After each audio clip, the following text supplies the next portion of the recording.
chapter 2 and verse 3. For the vision is yet for an appointed time, but at the end it shall speak and not lie. Though it tarry, wait for it, because it will surely come, it will not tarry. All right, shalom, shalom. Shalom. First and foremost, we will turn and face the east and give all praise, honor, and glory to YAHAWAH, BAHASHAM, YAHAWASHI, BAHASHAM, QADASH.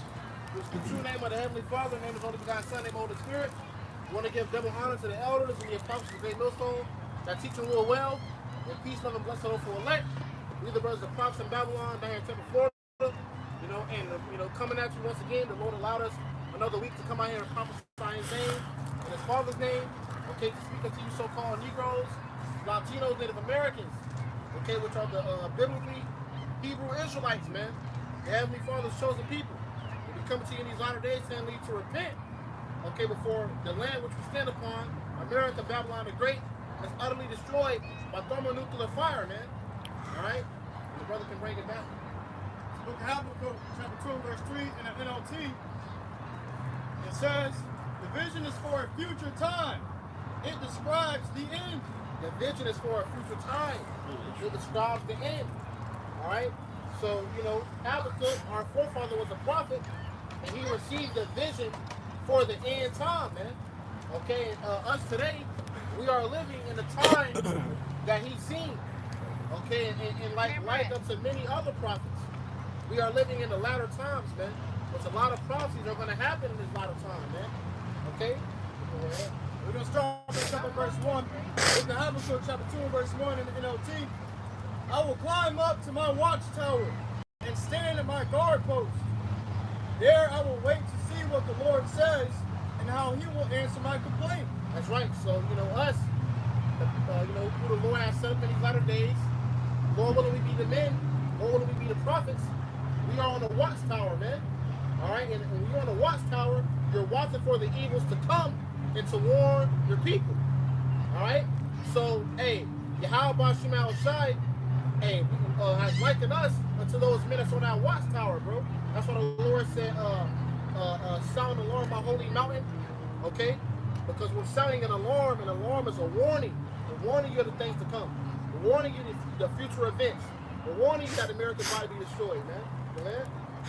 Then the Lord said to me, write my answer plainly on tablets, so that a runner can carry the correct message to others. That's right, so the runner can carry the correct message to others, and that's what we're doing now.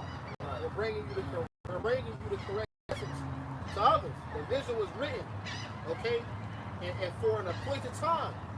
Because when the prophets of old received those visions, they didn't understand what they were seeing, because it wasn't a time appointed for them to understand. But now in the latter days, it's the time appointed for us to understand what those men were seeing, man. Right, in the spirit, those prophets are back. The spirit. So now they're doing the same work, the spirit prophets to the prophets. Like the Lord told what it was Daniel, He said that you stand in your lot. So the prophets are back standing in their lot. And now there's the prophets that they prophesied before, they're seeing it now, they understand it now. That's right. So that's a full circle. But I got a precept to go with that real quick. The Lord told, if I can add, the Lord also told John, ye shall prophesy again. Right. John on the Bible said, ye shall prophesy again. So that's the heaviness of the scriptures, because like the brother said, the prophets received the vision then, they didn't understand it, but they came back in this time, and the Lord revealed the full understanding into it. So if we are those men, the Lord has revealed the full understanding to us in this time, which is heavy. This is Isaiah chapter 62, verse 6. I have set watchmen upon thy walls, O Jerusalem, which shall never hold their peace. It didn't say, oh world, it didn't say, oh Esau, it didn't say, oh Ham, it said, oh Jerusalem. So what's this all this controversy about truth and the salvation being for everybody? It said, I set watchmen upon thy walls for Jerusalem. The warnings and the prophecies were for Jerusalem. Israel, man. The true Israelites, man. Right, because Jerusalem is a people before its place. Right. When we see Jerusalem, it's not talking about the actual land mass, it's talking about the people. Right. All right, Jerusalem, people before its place, which are the so-called Negroes, Hispanics, Native Indians today. And that deception is collapsing now. We had Putin in Russia, the president of Russia. Oh, yeah. He exposed the actual images. He showed you what the actual images of the true prophets and judges of the world really look like. Right. You got Edomites over here burning the Bible now because they're offended. Which say, oh, it's dark skinned man. Right, which our elders in the Star Wars, I had elders Pastor Russell on down, and their elder, the prophet's been saying this. But it was just niggas talking. Who would say it? Niggas, crackers losing their mind, man. Who would say that they burning trailers full of Bibles now? You'll say, they gathering up all their Bibles and they burning. And what's coming next? Demonization and persecution. Because if they doing that to the Bible, they mean they hate the word of the Lord. They mean they hate the Lord, and then they hate the Lord's children. People each other. We'll read somebody grab Psalm 83. If I can now, right quick, the scripture says he covered the faces of the judges thereof. The judges are the Israelites. And who's the ultimate judge? Yahawah and YAHAWASHI. He covered the faces of the judges thereof by painting his images to be the judges. Right. But now that deception is being lifted. You know? And also, you have said demonization coming. The scripture says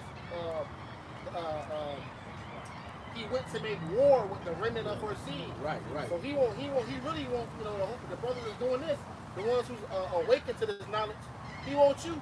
Right. So he won't wage war against the remnant, man. Right, and that's why, that blood Elder Pastor Hart pouring this year, hope for your Jacob trouble, man. Okay? Because this may very well be the year Jacob trouble kick in, and all hell breaking loose out here, man. And that's when everybody gonna start to realize the prophet is telling you the truth. Okay? Esau let him come down with great wrath, man. So that whole thing about them, burning, Bibles and stuff, these Edomites are pissed. But they pissed with the Lord, they pissed with his people.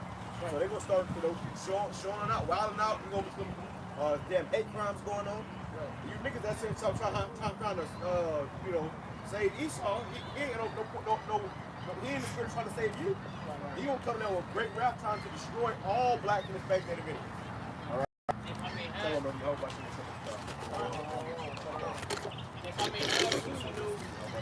see how the times have changed because you can see how the times have changed because back then, before Esau, fully understood that the Lord chose people with dark-skinned people. All right, these Edomites were reigning, and they were happy. All right, they had us in slavery. They feel like they were on top. We always would talk down on so-called Negroes and say, "Oh, we bet you wish you were a so-called white man, a white woman." All right, but now that they found out what the facade they're living, is a lie. All right, these Edomites are about to go haywire, man, because they understand that they're losing their people. They're losing that power seat that they have.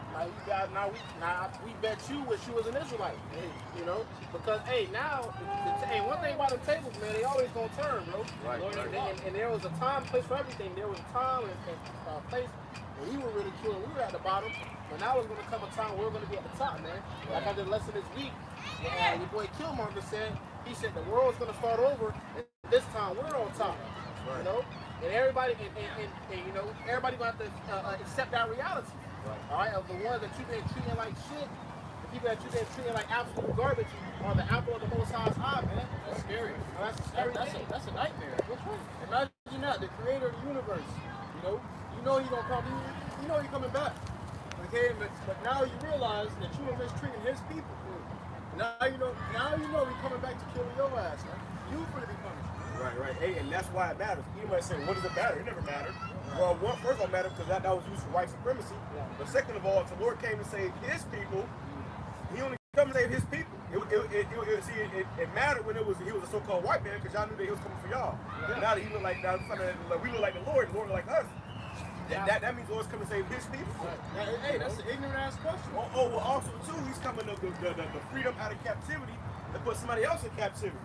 So if he coming to deliver his people, who he about to put in captivity?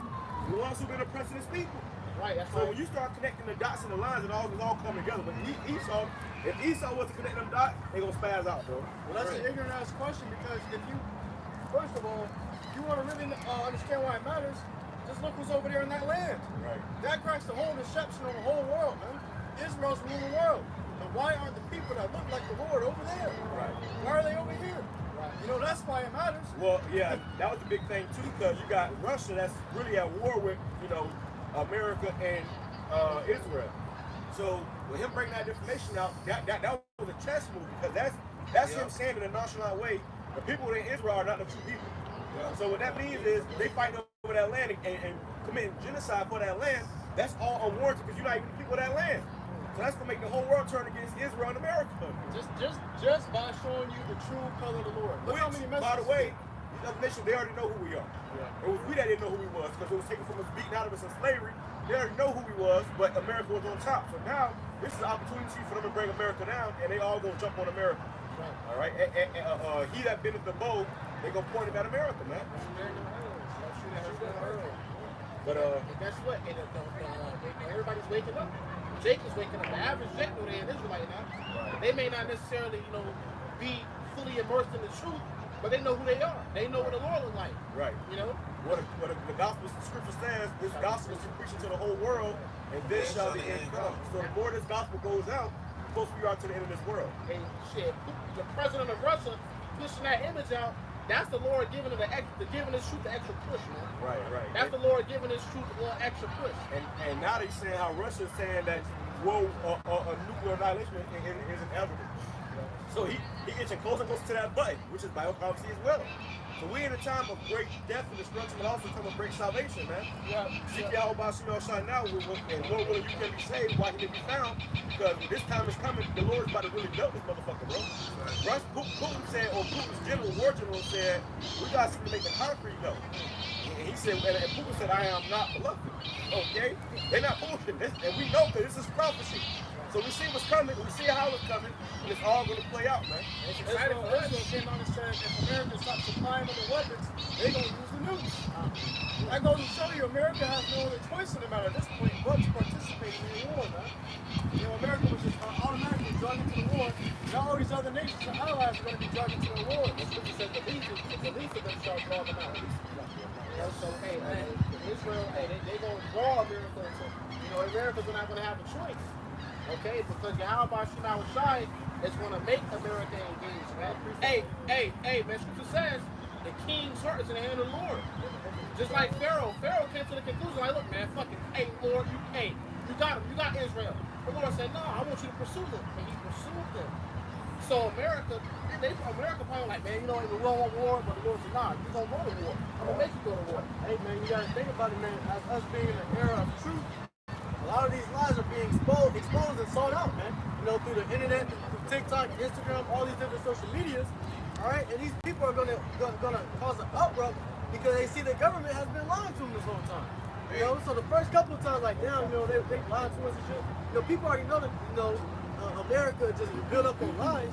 But once they find out those type of lies that they lied about, people are gonna start the uproar, man. Have wars, civil wars, man. Right. And that's why Scripture said that they are the border of wickedness, man.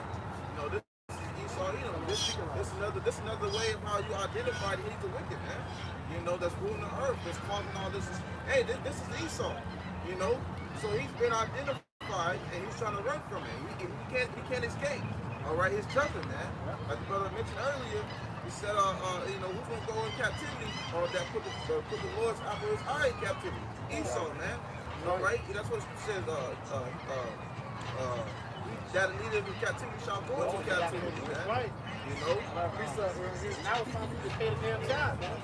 Hey, look, when it was our time to go down, bro, we went down, bro. We went down. There's nothing we could fight against it.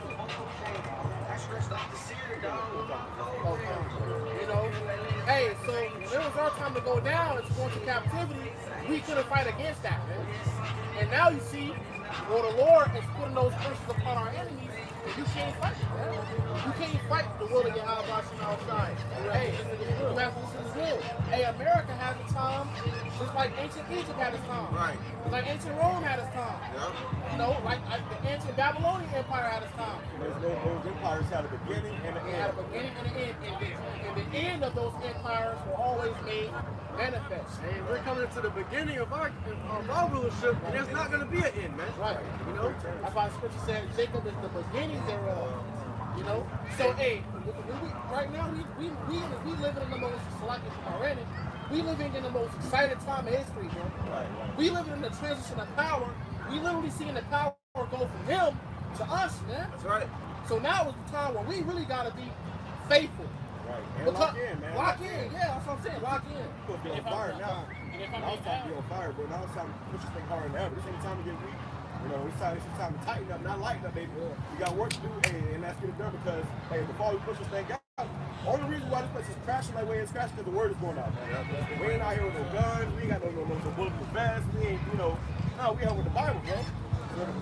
Hey, and that's what's messing them up, man. Because, hey, no matter how much they try to prevent it, it's still happening.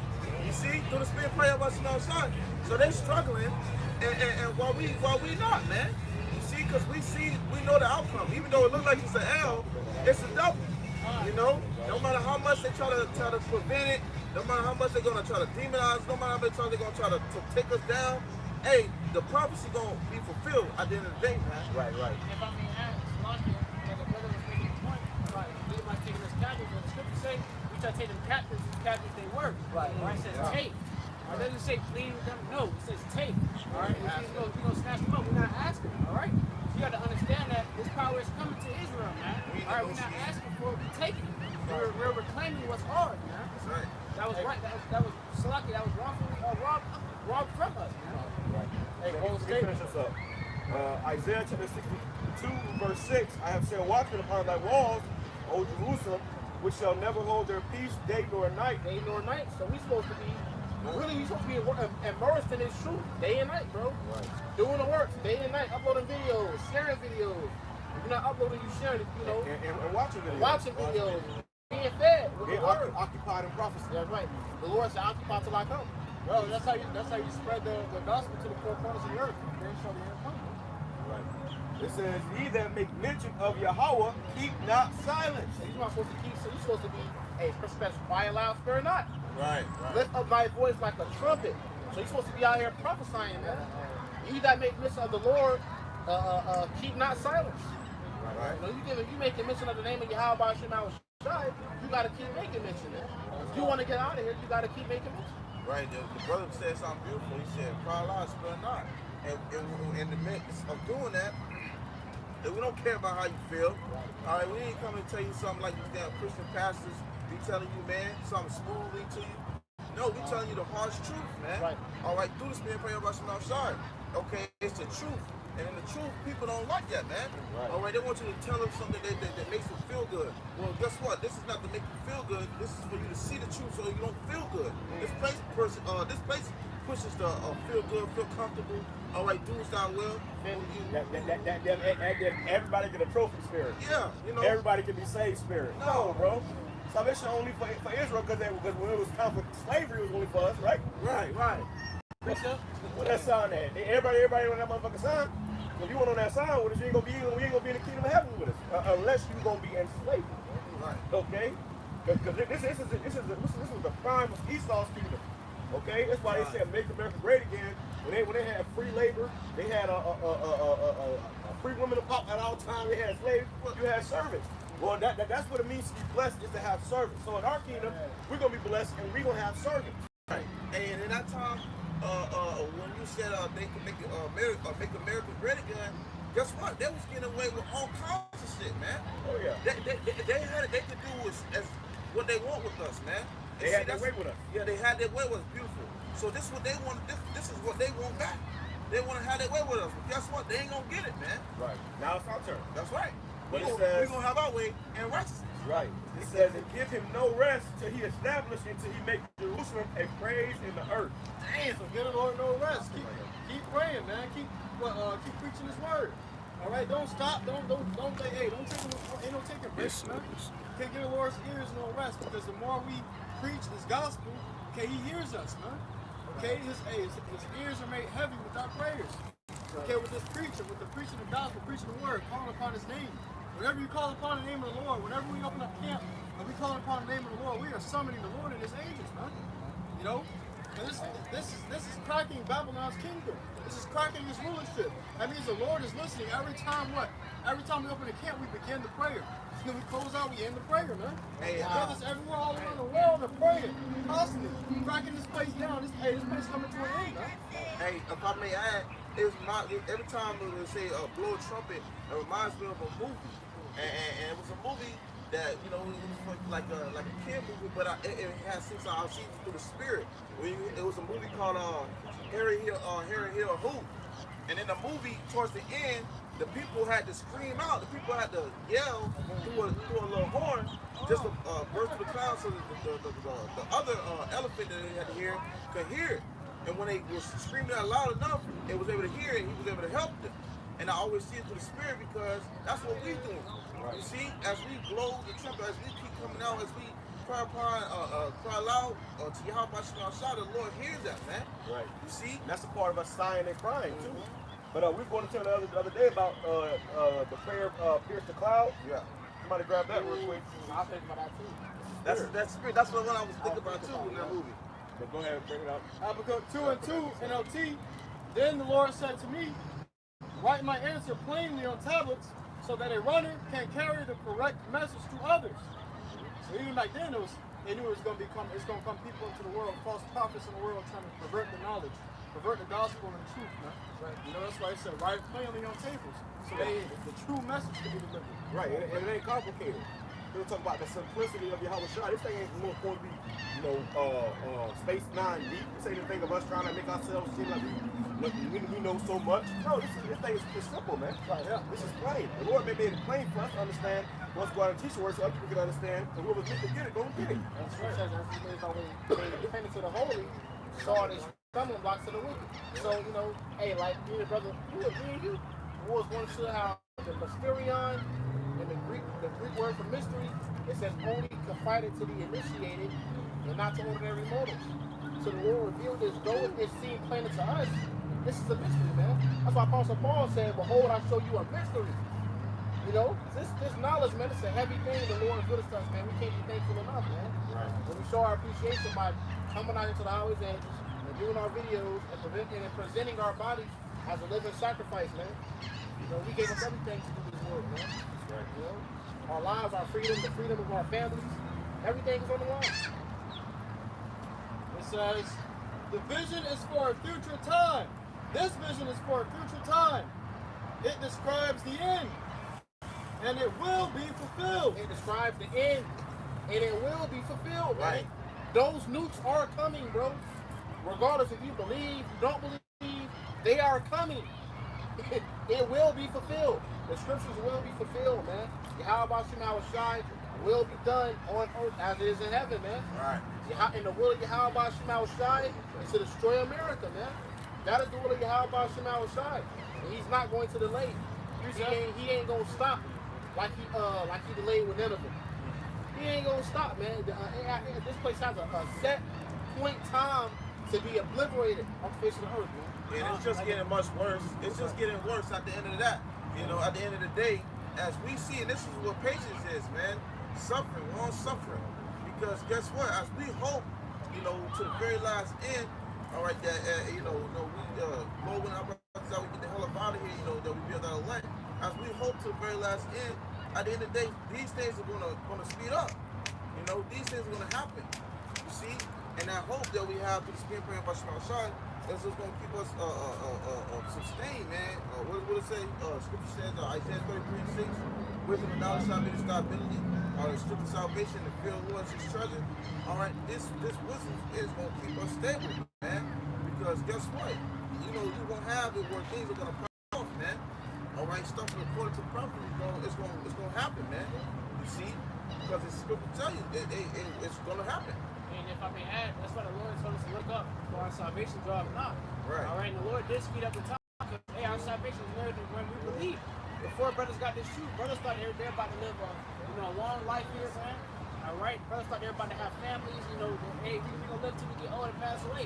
But no. All right, the Lord is gonna have it to where this generation shall not pass, man, till these things be fulfilled. All right, this place is going to be destroyed with roots and waste to the weight. This land is not going to be inhabited anymore. Okay, this land is not going to be able to inhabit any human anymore. This place is going to be destroyed with 200 million thermal ICBM, man. Okay, overkill. All right, you have to understand that whether you were in the truth or not, whether you believe or you don't believe, this is going to happen, man. All right, just because you don't believe, is that going to make the words of YAHAWASHI go void? How forbid, man. Right. It's not going to happen. Right. That's what. Yeah, like and that's right. This going to happen regardless. That's why Scripture tells Lord give us a certain instructions, man. If a brother can grab, go out to highways and byways, I believe, highways and hedges. Go ahead, you bring out. This is Joel chapter 2 verse 1 says, blow ye the trumpet in Zion, and sound an alarm in my holy mountain. Right, that's what we're doing, okay? We're warning you of the things to come, the troubles to come, all right? We're warning you so-called Negroes, Latinos, and Native American, man, okay? Because, hey, what you see today won't be standing like this in the coming times, man. All right, you coming to a time where it's gonna be rape, rob, murder, all kinds of things, man. All right, you gonna see demonic demons on people. You gonna see sedition, like the brother said, people standing against their government. All right, it just came out with a movie called Civil War. All right, and one of the brothers gonna go see it. But hey, in that movie, you had it where it was showing the little clips of it, where the people was trying to go find somewhere to go, man. Okay, trying to get around from all the destruction that's happening, and that's how it's gonna come to when it comes to this place in America, man. It's gonna be chaotic. Go ahead. Bring it back. That's it. You're done. It says, let all the inhabitants of the land tremble, for the day of the Lord cometh. It is not at hand. For it is nigh at hand. So like right. It is nigh at hand, man. So this is what's coming. Okay, and ain't no way around it. So the destruction is to come to this place, like the brother brought out earlier, regardless, man. Yeah, it says the inhabitants of the land tremble. So the spirit of truth is coming out. The inhabitants of the land, they're starting to tremble, man. Right. You got Esau sitting there trying to prepare, trying to hurry up, because the scripture says, Revelation 12:12, it says, yeah, but a short time. Because Esau know you got a short time, man. Esau going on social media, you see him being exposed. Right. Imagine being in your kingdom and you being exposed and people are coming against you in your own kingdom. Right. So you know your kingdom is about to fall, man. Right. Because this word is shaking. This word, the spirit of YAHAWASHI, is shaking shit up, man. All right. Everything, the vibrations. Hey, when you see it where when brothers are entering into a certain area, or when brothers come around, hey, the people who are in Murphy, who just doing everything they want to do on a normal basis, they spirits get started up. They get uncomfortable. Okay, they get moved because the Lord is making it where you gonna be in a tough position, man. All right, in the straits. That's right. That's on that. And the book of Luke, chapter 14, and verse 23. And the Lord said unto the servant, go out into the highways and hedges. So, the Lord commanded us go out to the highways and hedges. All right, in a chief place of concourse. All right, where people are highly populated. All right, in those likely areas. Go ahead. And when you think about a highway, it's all a bunch of traffic going on, man. Okay, in and out, coming and going. All right, just like the prophets did back then when they was in the front of the gates. People was coming in and going. They had to hear the word regardless. And see, you got brothers all the way across the four corners of the earth preaching this word. And then on top of that, you have the internet, man. Unicorn, which is perfect, making this a lot more easy on brothers, man. A lot more easy on us. Back then they had the travel, man. Back then it was every day. Right. And they got up and they did it every day. They had to be evangelists, man, to travel. Yep. To the crack of dawn. That was your life. That was your life. Now you got I got a job, my wife, my kid. Brother, what did the Lord tell the disciples, man? Okay, let them bury the dead, man, and come and follow me. So when he said come and follow me, even when he told them to stop fishing, come and be fishers of men. Strictly like that. Right. So that they was fishing every day. That was their job. So this is our job now to serve YAHAWASHI, and we got to do this thing every day, man. Be in the spirit of YAHAWASHI every single day. This is a part of the sacrifice. Why I say we made our bodies a living sacrifice. Because our life is not our own. Right. Which it really never was. Nobody's life was theirs, but we have, exclusively given our life over to doing the service and the work of YAHAWASHI. Right. Right. Which is a part of that whole. People come in that spirit of my life, I do what I want spirit. That's not true. Truth says you are bought with a price, man. And the price was YAHAWASHI's blood. Right. YAHAWASHI paid for you, bro. He redeemed you. You belong to him, man. Well, you have a lot of people who believe they in control of their own life, man. They believe that they can choose to do as they want, do as they please. They believe they do. You got people who actually worship themselves, man. Where you have it where, hey, the Lord said, man's born is a Lord. All right? And it don't matter matter what you do, no how you go about it, you are being put in the hands of YAHAWASHI, the Lord directing your steps. You got the proverb, my body, my choice. Yeah, that's how I'm talking about. The scriptures say, glorify the Lord, YAHAWASHI, and your bodies which are not yours. Dang. But that was going on. It says, it compels them to come in that my house will be filled. Right, and that's what we're doing. All right, so those ones that's going to be able to hear it, gonna come into this thing, man. Okay, they're going to hear those that elect, man. All right, they're going to come into this thing, man. All right, and they're going to do the work. We're going to do this until we get the hell up out of here. I'd rather y'all we get an elect, man. All right? Yeah, everybody asking what a party at. Nobody asking what a wedding at. Nobody asking what the feast at for the Lord, man. You know? The Lord is saying bid to the marriage. Okay, you got niggas out here bidding to actual parties. So it's gonna be weed, it's gonna be drugs. Right. When you got promoters for clubs and shit. Yeah. Right. When we are promoters for YAHAWASHI, trying to tell you to come in and do this work. It said it shall compel them to come in. So that's the whole point. We out here for really for the elect. Whoever the elect are, they gonna hear it. We out here for every nigga that's walking past. You know. We have for the elect. So whoever the elect are, they gonna hear it. They gonna come in. They gonna be ready to work. They gonna be ready to work, man. You know. But you got the definition for compel. The word compel, it goes into, it says force will obligate someone to do something. And you're obligated to do. This ain't something that you gotta, I don't think it's for me. No, you better hope it's for you. Reasonable service. Your reasonable service. This is something that, that you should be fighting for on a daily. You know, giving this thing your all to serve YAHAWASHI. Because at the end of the day, we are obligated to serve YAHAWASHI. That's what we were created for. You wasn't created to be a rapper, a ball player, a goddamn actor, or a damn boxer, whatever the hell niggas want to be nowadays. A YouTuber. Yeah, YouTuber, that shit. We was created to serve YAHAWASHI, man. All right, and nothing else. That's the thing. And all people don't know what they were created for. They have no idea what. It's why the scripture says the ass and the ox and the ass knows his owner, but Israel does not know. So you don't know who your creator is, who your power is. You don't know what you was created for. Right. You see, so Jacob's really lost, man. Jacob's really in the damn time of bullshit. Right. That's why you were born. Scripture say the living is born knowing that he shall die. Dang. So when you're born, you open up the matrix, you come out of that womb, guess what? You have a mission. That's why you're given a certain time to complete it. Okay, that's why you have a death date. And for those of you who are serving the Lord, Scripture says, let the multitudes then perish which were born in vain.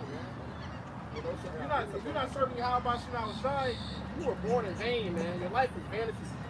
Everything you accomplish in life, I don't give a fuck. You got a fucking doctorate degree, you know, you go to college for 10 years. It's all in vain, man. Right. It's gonna burn you. Your works are gonna burn you. And you're gonna burn with it. You're gonna burn with it. That's a terrifying thing, man. That's why the scripture says right here. 2 Corinthians 5 verse 11, it says, knowing therefore the terror of the Lord. This thing is terrible. Hey, YAHAWASHI should be feared. He don't really care for the love, because if you love him, then you're gonna fear him. Right. But the Lord wants you to fear him, because if you fear him, you ain't gonna cross him. Scripture says that we offend less. Right. You see? So what keeps us from offending less, instead of more, is the fear of YAHAWASHI. Right. So first you gotta understand the terror, what the Lord can do to you, man. The Lord can jack your ass up, mingle you up, and have you, you see people that get caught up in a tire or something, or a machine at work, and they get, and Lord can do that to you, bro. And he keep you alive. Then you gotta keep you alive in that hell in your body, man. If I can add on to that point that you made, because one of the two similar words that stick out to me because of that, because I read, it says terrorize into or intimidate into. And one of the two major things that's really intimidating the brothers, man, the fear of YAHAWASHI and the destruction of this place, man. Right. Okay, so when you hear this word, man, you understand what we have to do. Hey, it says compel them to come in, okay? Put fear into people to come into this thing, man. You have to understand the land you're standing on is about to be melted. Right, the right. solid concrete is about to be mush, man. Right. You have to let them know the seriousness. I had a word, but I just escaped me. Severity. It's another word concerning time. Because we don't have a lot of time, man. The urgency of coming into this thing. Because we tell you to come into this thing, but it ain't about maybe in 10 years, maybe 5 years. Let me go on this vacation first. That's why the Lord said, let the dead bury the dead, man. We ain't got time. We got work to do. You got the guy that was on the Elder Bond video, in so many words, he basically said, when I'm ready to repent, I'll repent. Right. And, and the Lord, as it says, make no charity to trust the Lord. You know? You should say that. I was just gonna say that. Because, hey, suddenly, shout out to the Lord, come find And you. you notice that America, you know, teaches that illusion of being comfortable, you know, procrastinating, have peace and safety. All right, and that's why a lot of guys will be like, you know, oh, the end is not in our time, it's not in our lifetime. So when that's how they live as. They don't want to be in their lifetime. You know, they don't want to be in their lifetime. They live as they, you know, that they're going to live forever. You know, all the way up to their death. You know, peacefully and calmly, man. You know, but it's going to take you suddenly. Well, Jacob's going to be caught off guard because Esau put that illusion in your head. You know, Jacob's going to get caught off guard, man. But back then, you know, I thought everything was straight. I thought there wasn't no more diseases, you know. I thought everything was peace and safety, you know. Right. And if I may add too, another thing is when they say you know, catching you suddenly, hey, the Lord can have a way where He bring this word to you, and you being hard-headed or whatever, He can make you go through something that's put the fear in you, and you gonna know it was through what was that message through YAHAWASHI son.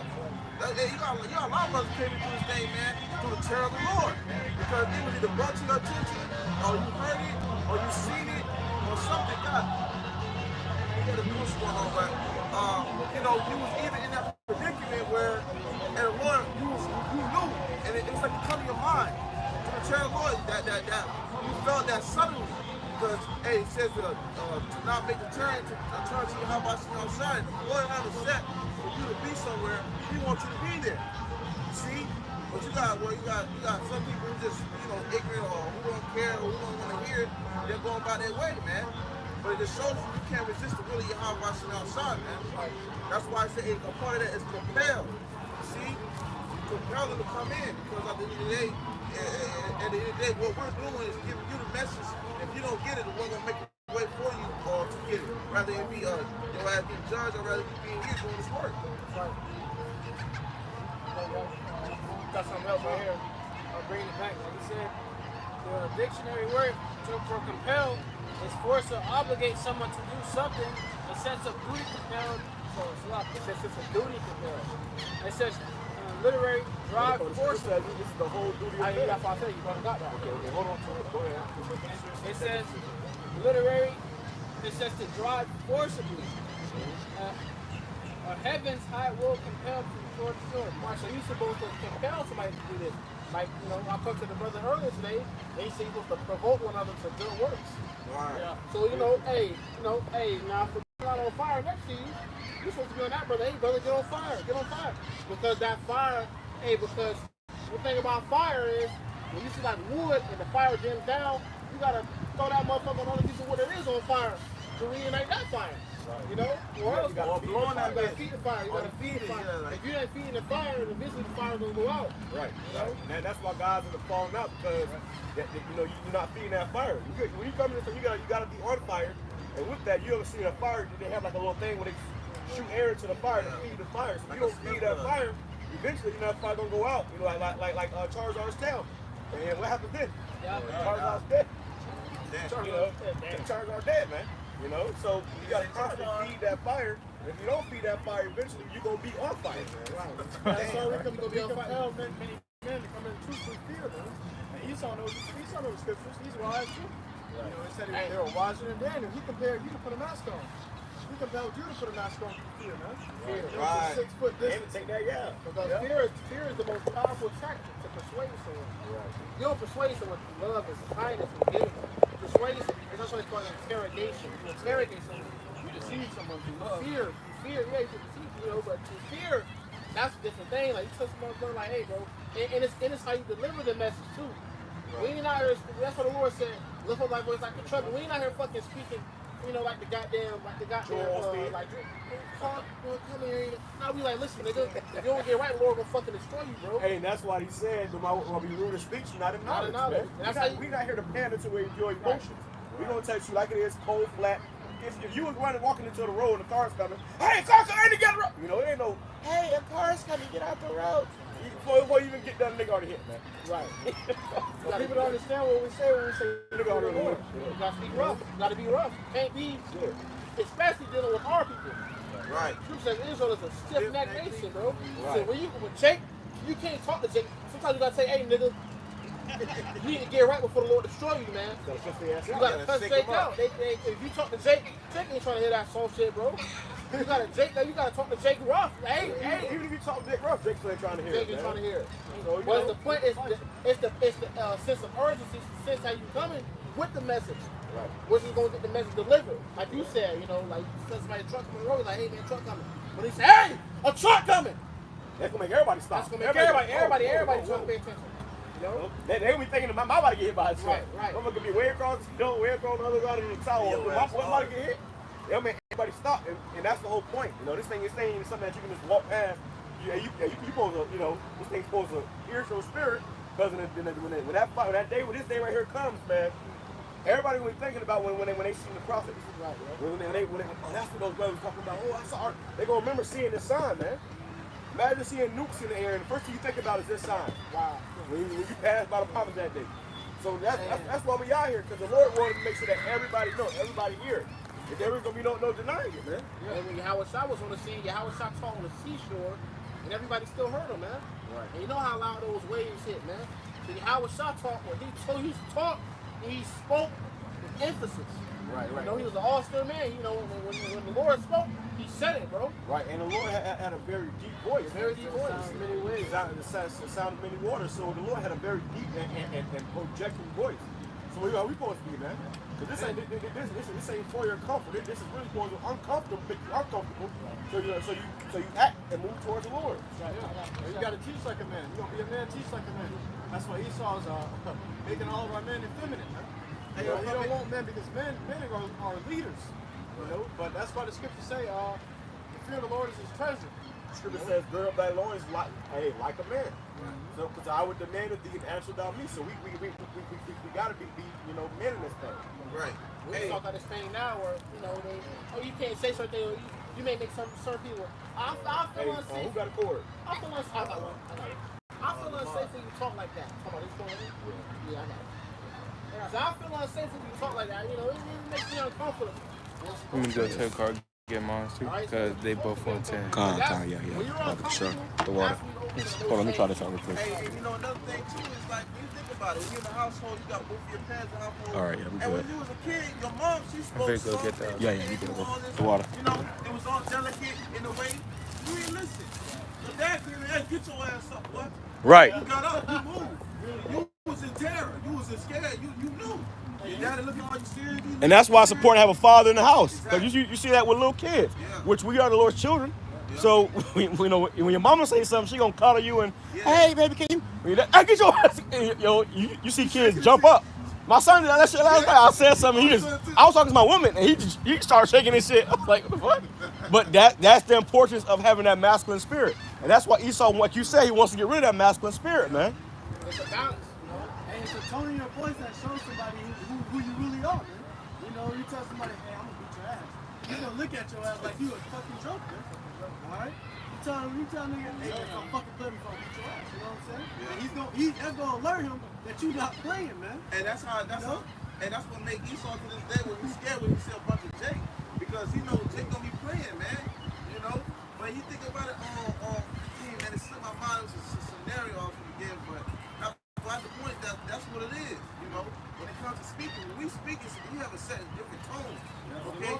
Now imagine this is the power of the spirits, man. How about smell shot? You know, where it says you get reverence to your earthly father, right? How much more for the Father Spirit? When the Lord speaks through his judgments, man. The Lord speaks through his words. Jake don't want to hear it. When they eat good, they comfortable. They skip set, Joshua wax fat, and they kick. And they sin against the Lord, man. You know? But hey, when judgment comes, that's when swing low, sweet carry. They singing praises to the Lord, yo. And I was talking to one Jake, I was friends with a while back. And he was telling me he had him acting to school because his father whooped his ass so bad, so he wanted to change his life, man. You know? So hey, that's heavy, man. Because the words can't teach that. And the Lord whoop your ass, man. And the Lord is a different type of ass, brother. You know? That's why fear is so important.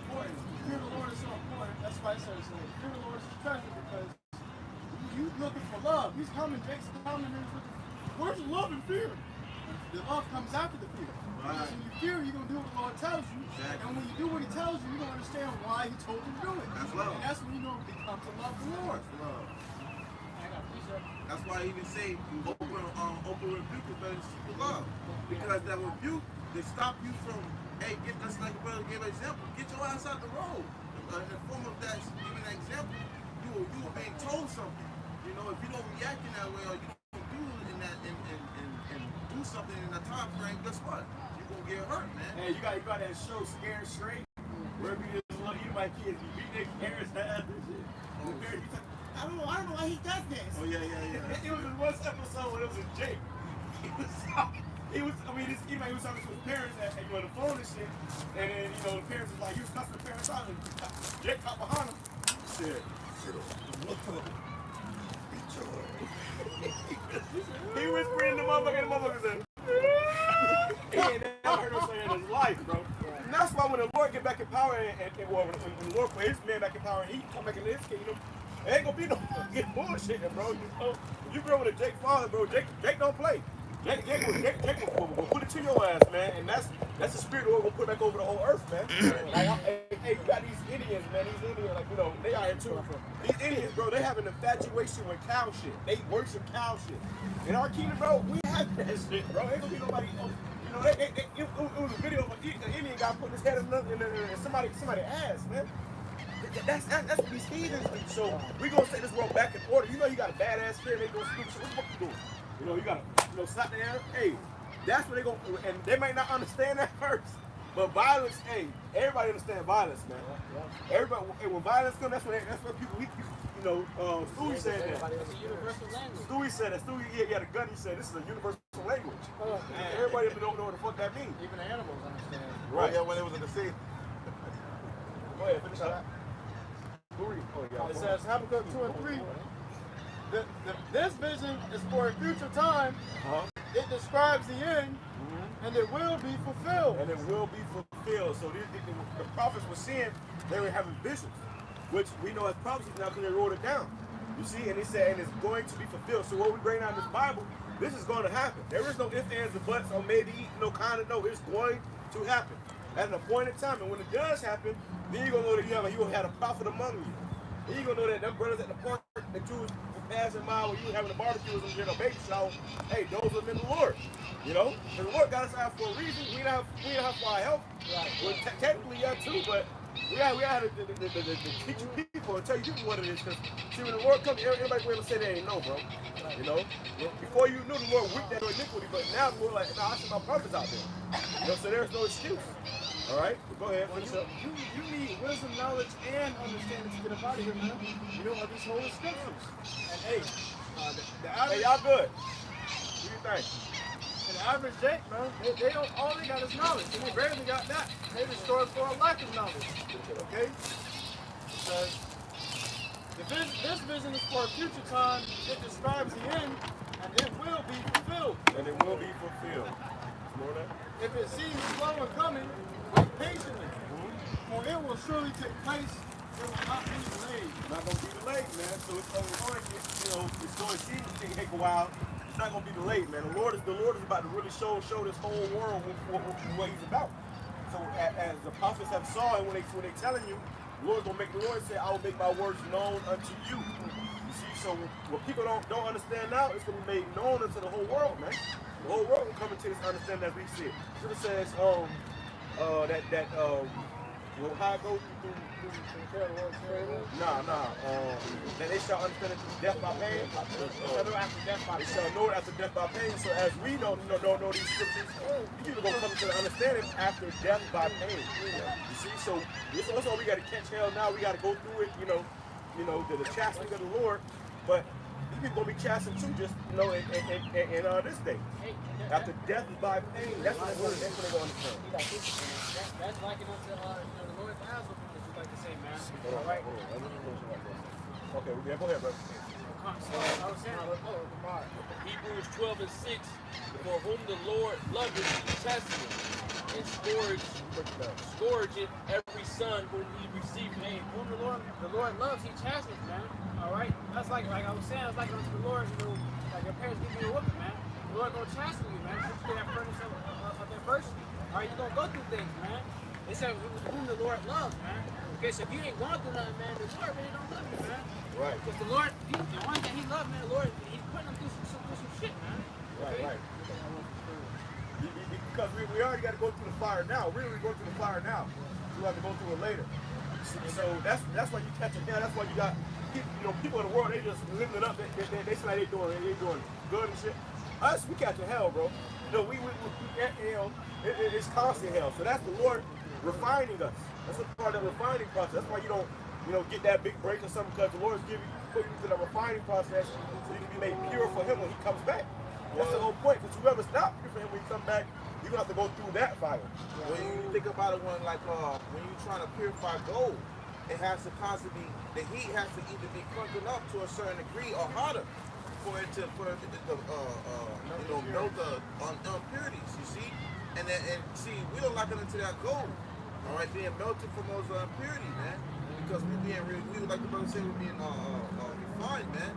All right, and with that, you gotta think about it going through a process, and in that process, it's constantly being, hit and being melted, it's just being pressure.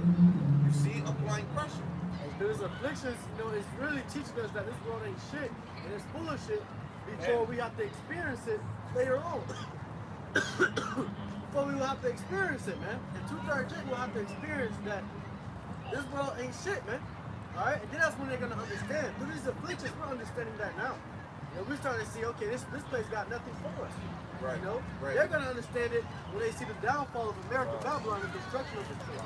Right. And another thing too is what the scripture says, much knowledge, all right, and increase of knowledge, all right, brings grief and sorrow. Okay, because that right there also helps us understand how this place is not beneficial to us. Okay, because at the end of the day, what we are learning, what we understand through this paradise outside, is that this is not our rest. All right, once this place is done away with and the kingdom is established, then we'll be our rest. But right now, we have work to do. We have to do what we have to do in Esau's kingdom. Right. See, and as we see it crumbling, that's where the faith come in more, and all these things is boosting until that day come, man. Right. Set that up, man.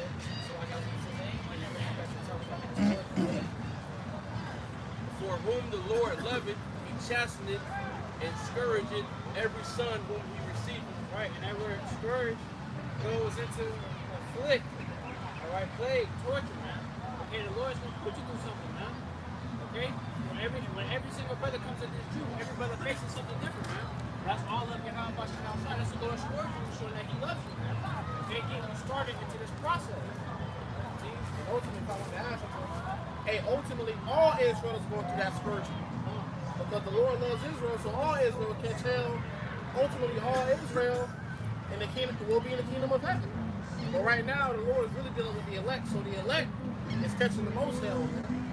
Because you have the heavier burden upon your shoulders, man. You have the weight of the whole nation on your shoulders, bro. Every day. So that's the Lord has, and the Lord requires more of you than the average Israelite. So certain things, Jake, I hear you, the Lord won't let you do, because He requires more of you. He expects more from you. He demands more from you. That's why I said this is a reasonable service. If ye endure chastity, God giveth with you as with sons. Right? If you endure the chastity, all right, that virtue that you're going through, YAHAWASHI outside, you are a son. Okay? You endure that affliction, that's how you know we have a father, we're not a bastard. Let's all get into it. For what son is he whom the Father chasteneth not? What son whom a real father is not going to chasten you? All right? What son is a father not going to chasten you? That's a real father. All right? Your father's going to come and go to your ass, let you know you're going off. Okay, same thing with YAHAWASHI outside. We have fathers in the flesh that chasten us and correct us, man, but we have the father of spiritual that does as well. Can't spell a lot. Hey, you can't do it. Yeah, you got that. That's why Israel, the whole nation, was going into slavery like that. As a whole nation going into slavery.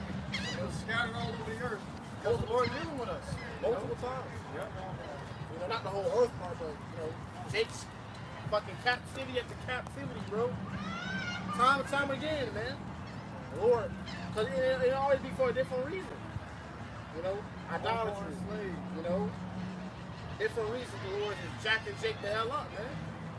And now we in a time where we in the last captivity. Right. You know, so that's the blessing. Hey, this end is gonna be another. Ain't gonna be another. You know, transatlantic slave trip. Yeah, it is, bro. Scripture says better than the end of a thing. You got that too? Yeah, it's like it. It's like it. That's the spirit of it. Better is the end of a thing than the beginning thereof. Man. We at the end of this thing, but we're closing in on the beginning of our kingdom. Scripture says, I'm gonna grab it. I ain't even gonna butcher the plan, man. It's like I was saying, like the same thing with slavery. That was also the Lord showing us love. Because the Lord knew ultimately in the end that Israel was gonna be saved, man. The Lord knew He had to put us through a refining process, that teaching process, understanding where we went off and chastening, man. That was the Lord ultimately showing love. Proverbs 13 and 24. He that spareth his rod hateth his son. And he that spareth his rod hateth his son, man. If you don't whoop your son, man, you hate your son. Your son can end up being like a degenerate. It's like, my words, an ignorant nigga, man. Like an Edomite, man. So they don't whoop their children. They believe in their children expressing themselves and children cussing them out and shit. Children end up, when they get older, end up killing their parents or back talking to them, man. That's not expressing themselves. If we don't whip our, if we believe in a child expressing themselves, they have a right to an opinion. No, they got a right to a fucking African, bro. Hey, you supposed to tail child up. These Edomites are just different on the inside, man. They were created different, man. The scriptures say the spirit is lifted up in them is not upright in them, man. But all these heathen nations are off because they're bastards. They have no father. So they look at our exchange from the womb. Hey, but check this out. I'm looking at this Quora thing last night. I was looking up something about a dog. I was checking out on my dog, like, when she's getting dizzy and shit. Okay, I'm looking up shit about dogs. And on the Quora thing, they got different people asking questions about dogs. They're asking questions and they're getting answers.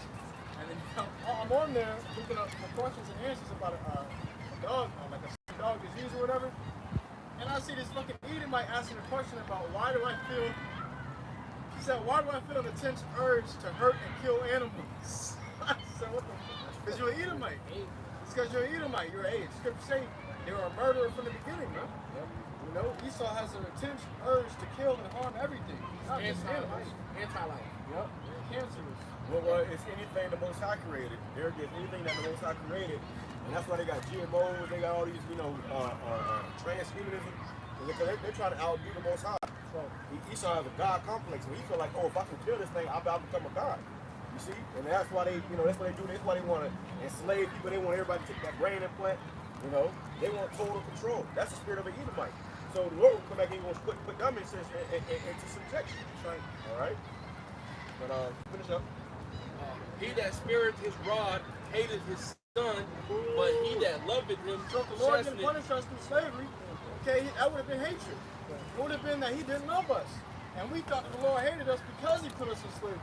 No, he put us in slavery because he loved us, man. Jake said, wherein hast thou loved us? Right, that'll So like, man, if God loved me, why my grandma died? Why? She had to go. She had to go sometime. Like, Your grandma was 98, dude. grandma 98. If God loved me, man, what my baby mama? Okay. Hey, hold on. Why they talk tight? Why they talk me? Why wasn't me? So why my baby wasn't born? Well, the scripture saying the Lord give him life and he take it Oh, away. man. He kill and he make it alive. Jake's honest, man. Jake a fool of people. But hey, at one point, Jake, now we understand why we went through these things, man.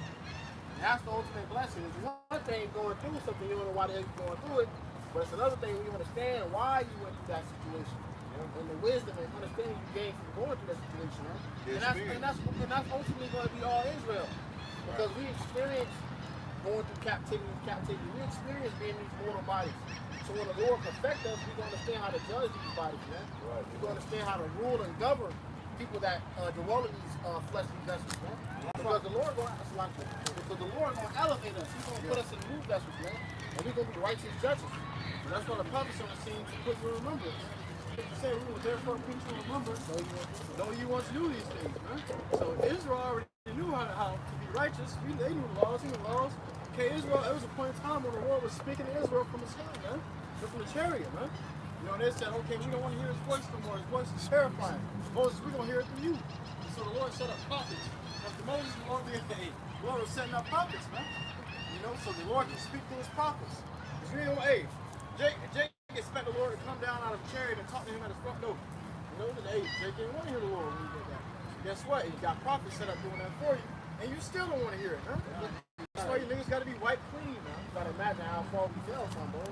YAHAWASHI created us to rule the earth in righteousness with his laws, statutes, and commandments, man. And we fell from that and then came in death. And now we have just been constantly, generation after generation, beaten down lower and lower and lower, man. But the Lord gonna elevate us back to that God-like status that we had in the garden, man. Right. Because we had that power before, man. We were those righteous judges. Niggas talking about the fallen angels. That's us. Scripture says that. Scripture says the angels which left their first habitation and are reserved in everlasting chains of darkness, which is this flesh, man. We went from that God-like state. Now look where we at. Now Jake all strung out on dope. Now Jake, you know, lost and confused, don't know who the hell they are, dyeing their hair green. You know? Hey, well, when it said in Deuteronomy chapter 28, where it said at the beginning, where it said we did all these things that the Lord said, all right, that he will put us above all these nations. You see? So it was already set for us to be on top. We was already on top. Because we was doing these things, but as it was instructed, if we fell away from doing these things and we started to do the complete opposite, those curses were going to fall upon us. And that's exactly what he did. There was no short to that. And it was ordained to happen. Jake ain't going to get it. There was no remedy. And the Lord was amongst Israel 40 years, man. You know, the scriptures say he led them by day in a cloud and by night in a pillar of fire, man. So he was always in the air. You know, and Jake still didn't believe it. Jake still complained, man. Hey, scripture, brother, scripture. I got scripture. Oh, you got something on that? Finish that up, go ahead. But he that loveth him chasteneth him betimes. From time to time, you have to, you know, catch that ass whooping. And that's what's going to bring growth.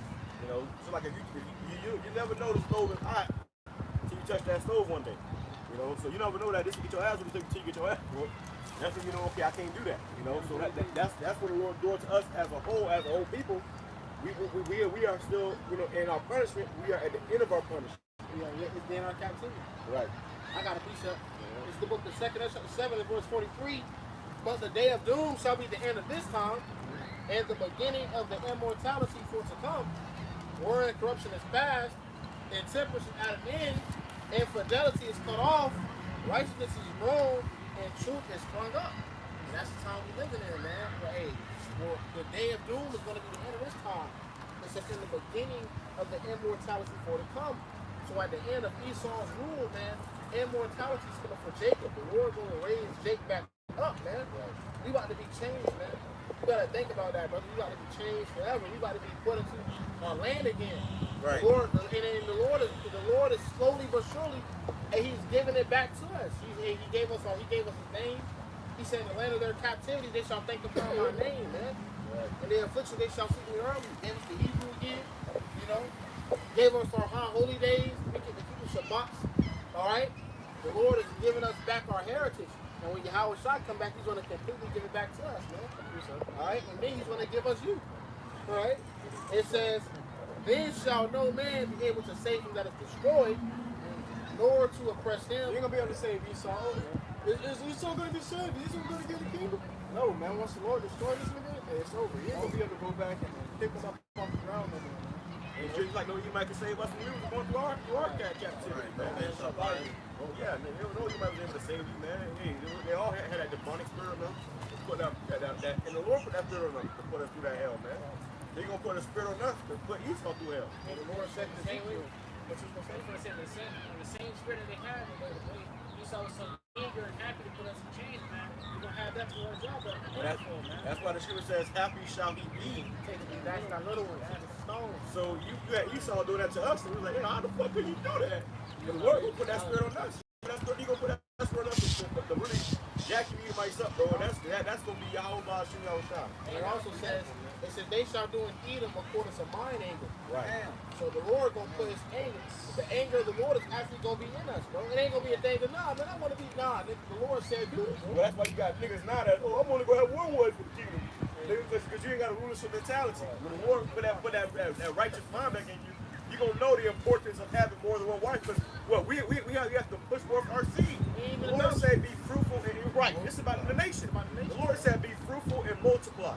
Okay, He says He wanted to see His nation grow tremendously. He said, "The works of my hands that I may be glorified." Man, it ain't about you, nigga. The Lord said it's about Him that He may be glorified. They can talk about one woman. Right. We gonna have. The nigga, they want to play some Marvin Gaye to her and shit.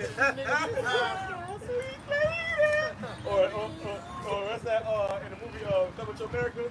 She's your queen. No, bro, we ain't gonna be in that spirit of heaven, bro. And Coming to America, and so that's the mind of American nigga right there. Bro. Right. This guy had the kingdom, and then he had virgins. He had virgins, and he wanted to go. He wanted to come into America and fight over another nigga woman, man. And get a New York skank. Yeah. Skank. He fighting over this one with some thug nigga, man. And in that movie, in the second movie, she told she said, you got you the only man I've dealt with. And she let me go in his face and made him go sleep on the couch. And then his father kept telling him before he died, his father kept saying, "Do not let the daughter take the throne. It must be a man that his seed may continue." Right. This nigga ended up making his daughter the queen or whatever. That's all bullshit. That's bro. what happens when you come to America. Yeah, coming to America. That's what happens when you come to America. America indoctrinate. Yeah. You gotta keep it here. Like I'm looking at them. These Israelites, they're coming over here and they still got on their garbs and stuff and their traditional attire. But as they come to America, now they come become Americanized. Yeah, hey, I got a dude at my job, right? The guy comes from Iraq, and his name I'm gonna say his name. His name is Norris, right? And I said, because the guy from Iraq, I said, what Norris mean? Where you get that name from? He said, "Oh, I changed my name." I said, "Why you change your name?" I said, "So what's your real name?" He said, "No." I said, "What's your real name?" He said, "If I tell you, I'm not telling nobody." I said, "Yeah, say your name." Muhammad. I said, what the fuck? I said, "Why you change your name?" He said, "My dad told me if I don't change my name, I won't be able to get a job." He said, well, "Damn." So that's the same thing with us, bro. Right. And his language, Norris means he said, "I like seagulls." Hey, that shows you though that the curse is flipping on them though. Right. We have to go through what he's not going through. Right. Especially here in America. So you come to America, man. America's going to become Americanized and eventually destroyed. Which is why when America gets destroyed, these nations are going to go back to their lands. That's right. And it goes on to say, it says, "Then shall no man be able to save him that is destroyed, nor to oppress him that hath died the victory." Right. And ultimately, hey, we about to get the victory as a nation, beginning with the elect. Right. We about to get the victory, man. And it begins with you brothers. When I brought this out, we do that number, though. It begins with you brothers on the forefront. The victory begins with you. Right. Really, the victory began when YAHAWASHI, when you were on that cross 2,000 years ago, man. And when you rose for 3 days, YAHAWASHI got the victory over death. And now it's going to translate to the elect, man. The elect are going to get the victory over death. You're going to be changed before the eyes of billions, man. You're going to go up one way and you're going to come down another way. Right. You're going to go up looking like a moral, you're going to come down looking like a god. All we got to do is endure to the end, man. We had already gotten the victory. The scripture said the kingdom is already prepared for you. Watch. You just got to make it to the end, baby. Don't get weak. Don't get weak-minded. Don't pull back. Take your hand off the plow and look back. Okay? Hey, guess what? You may very well see a chariot. Right. Otherwise, you're going to see fire, and that's all.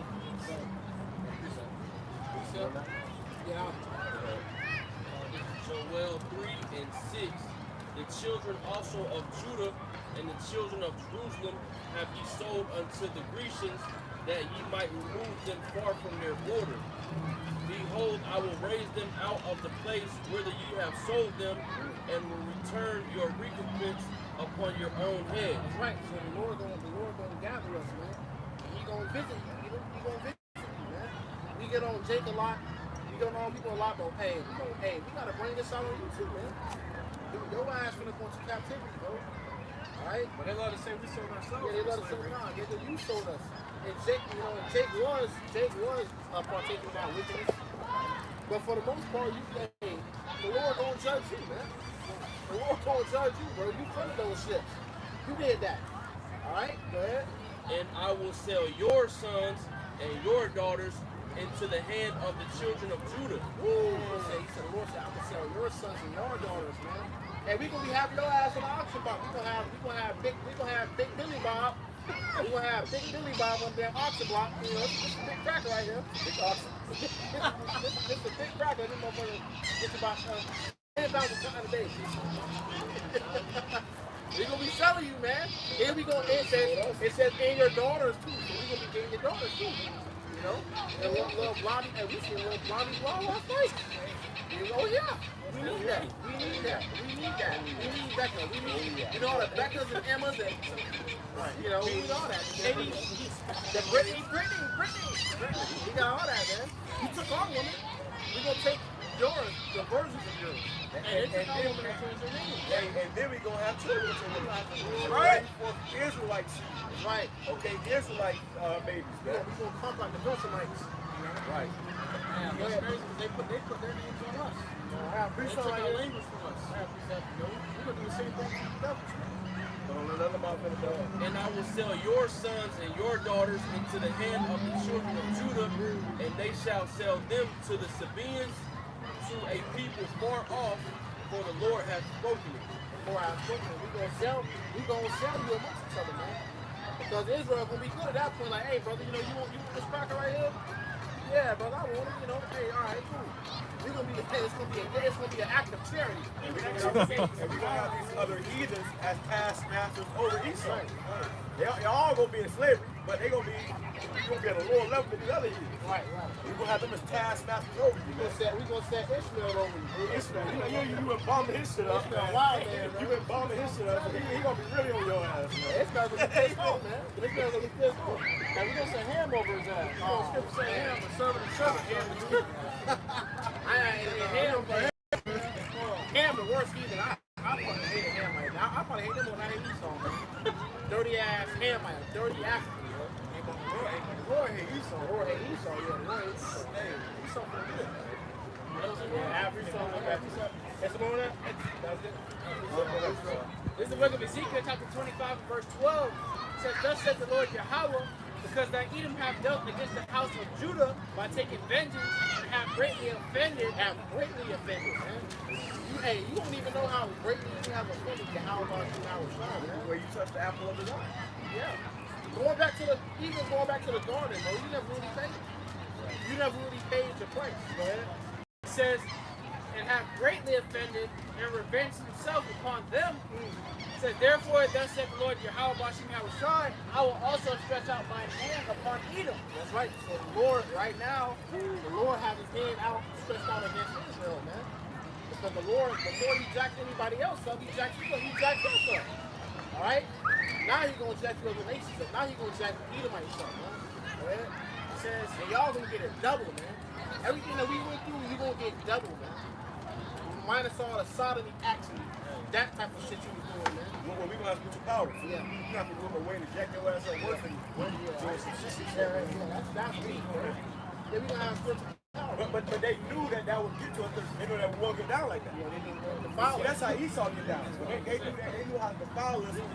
We don't know how to defile you. It's with the power. We gonna fucking make your body implode and put you back together. That's why I was thinking. Over and over again every day. What I was thinking was Esau. Like a heart. Esau, what he does, he basically try to, with the whole drug thing, that's Esau basically like casting demons upon Jacob. Through the drugs, through like crack, cocaine, heroin, meth. Well, let me say this too. What Esau does is Esau studies Jacob. Yeah. They studied us, they found out, what we were supposed to do was everybody put pork in their neighborhoods, guns, you know, drugs in because they know we're not supposed to they study us and they get exactly that. They keep you at the bottom. So they studied us and now guess what we saw? We've been studying you. Right. We've been studying you. So now it's our turn to give you what you hate the most. Right. And then they tricked us. They poisoned us, man. They labeled poison with different names like sugar, Kool-Aid, you know, Kool-Aid, right? You know, sweets, all this shit, drugs. Okay? But they put Jake in a very stressful situation. They put these things that induce dopamine in the brain in their neighborhoods. But you go to like neighborhoods, you'll be seeing those out there in area gas stations corner.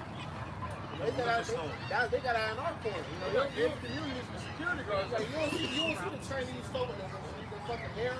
Nah, bro, because they know that's not beneficial to us, man. Well, it's because all these nations come over here and then they get rich off of Jake. They get rich off of Jake, so they know they go and they put this damn hair salon or this damn, you know, nail salon and Jake community. Jake don't want to. Jake don't go up there and get them business, man. Right. Hey, when you think about it, at the end of the day, they still profiting off of us, man. If you look at who the hardest working, it's all of us, man. The so-called Negroes, Latinos, and Americans. Anytime you had a nation that became great, it was great because we was in that nation in captivity. Right. So us being over here in America, this is what made America great because we was over here. We didn't came over here to this place we were fucking desperate. Because we came over here, we made America great, and really we are the biggest consumers. If Jake don't create nothing, or if you create something, that's what Esau taking back. You know, so what? And then Jake just spit it. You know, Jake like the Bible. Jake like to indulge in a lot of this bullshit, bro. That's why Hitler so far said America has God's jewels. We make America function, bro. Hey, when you go to the NBA game, you want to see LeBron James and Steph Curry, man. Edomites. You ain't going to see whenever they go to CC, and you know, that's the point because Edomites they can handle it all day long, but they love fucking AB, you know. They love fucking Michael Jordan. They love LeBron, you know. Mike Tyson, yeah. Michael Jackson. Hey, it says you are the song dogs, man. We make this place function because we're Israel, right? Like it says, I will also stretch out my hand upon Edom and will cut off man and beast from him. Right. And I will make them desolate from Teman, and they of the Teman, and they of Eden shall fall by the sword. You know, so the Lord gonna cut you off, man. Alright? And He gonna do it by way of us. And we gonna have fun too. Hey, we gonna be testing out the new powers, bro. We gonna be testing out, we gonna be seeing how far we can push ourselves. You ever see fucking how Goku and Vegeta they be scoring each other, they wanna test their limits to see how far they can push themselves, man. That's what we gonna be doing on you, bro. And we serve a God of infinite power. We gonna be connected to that power, man. Right. We gonna be connected to that infinite energy, man. So we plugged in. So right now we have been unplugged, and we're gonna plug us back in. We plug us in. That's infinite energy, infinite power. Imagine, you know, we fucking charge up on Esau, fucking tornadoes start summoning this shit, lightning starts striking. That's terrible, man. All you see is a garment.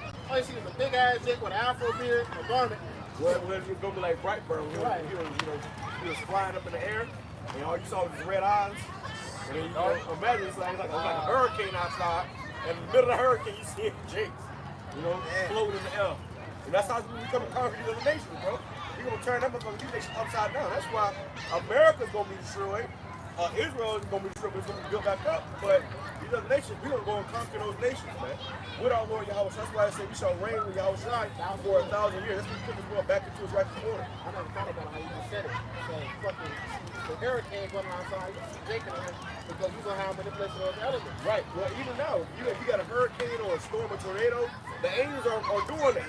The Lord gives the angels the say so to bring this hurricane, this storm, and this earthquake. So, and you see that. You'll look up at a volcano eruption, a chariot fly out right before it erupts. You know, you look at a tornado, you got I saw a video of chariots inside a tornado. They was causing that tornado. So we gonna do that through the spirit of YAHAWASHI and through the angels. We gonna get the angels for us to stop rain coming down on that village, right? And then that's when everything gonna fucking shut down. No food, no crops for 7 years. Right. That's what Scripture says we shall rule over them with a rod of iron, man. It's going to be a rigorous rulership. And that's going to break you into submission. Because like when we went to captivity of the nations, they broke us into submitting unto them.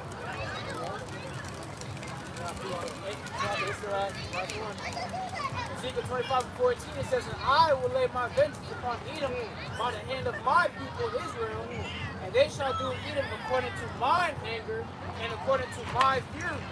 And they shall know my vengeance, said the Lord, YAHAWASHI. This is the Lord's vengeance. It ain't about what the hell you think, because you got to say, oh, well, I don't want to do this to those so-called. I don't want to. No, the Lord say you're going to do this, man. You don't got to say so. The Lord activates you in that day, man. YAHAWASHI will activate you, bro. He's going to activate shit, like he already did. He said the Spirit of the Lord came heavily upon him.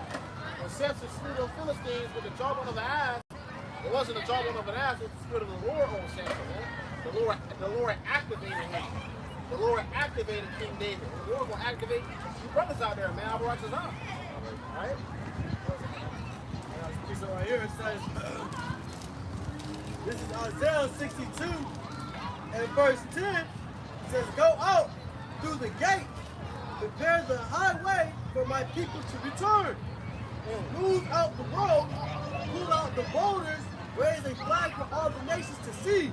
Because, hey, everybody gonna know when Israel's returning back to the homeland, man. You know, Lord said He's gonna take us, He's gonna bring us back to all the nations He scattered us to, all the countries He was scattered to. He's gonna put us back in our homeland, man. You know, the Scripture said the Lord's coming back to see out the controversy of Zion. You know, and that's to show you who the Israelites truly are. Everybody thinking the Israelites over there in their land right now. No, it's kind of all over the earth. The Lord gonna show you who His people is. It says the Lord has sent this message to every land. Tell the people of Israel, look, your Savior is coming. See, He brings His reward with Him as He comes. The Lord say, you know, to give every man according to his works. You know, and guess what? Israel also will get their land back. You know, because all Israel will ultimately inherit the kingdom, man. You know, the wicked gonna have to get it after death by pain, man. After fire. Hey man, you know you got Jake scattered out all over the world, man.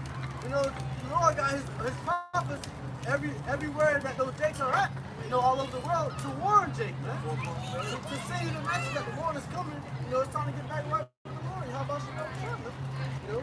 It says, that's why there's no escaping this, man. That's why there's no running away from it. There's no way you can hide, you know? Because at the end of the day, all ears are going to hear, you know? Everyone's going to have to hear this word or see this truth, or it's going to do at the end of the day because that's how the Lord set it up, man. It says, they will be called the holy people, and the people redeemed by the Lord. And Jerusalem will be known as the desirable place in the city. Small hats over there. Calling themselves the holy. They walk around spitting on everybody, man. They disrespecting everybody. They little kids, little bald-headed little kids, sitting off the top of their heads and shit. Okay, they get more respect than Jake do. They get more respect than the average Edomite do, man. You know, because these people call themselves the holy people, man. We're gonna be dashing on niggas like that against the stones. Well, really, we are the ones. Right. So the respect the world gives them because they're supposed to be sovereign. We are the sovereign. We are the sovereign. Okay. And even what Putin did was a war tactic, huh? That was a war move.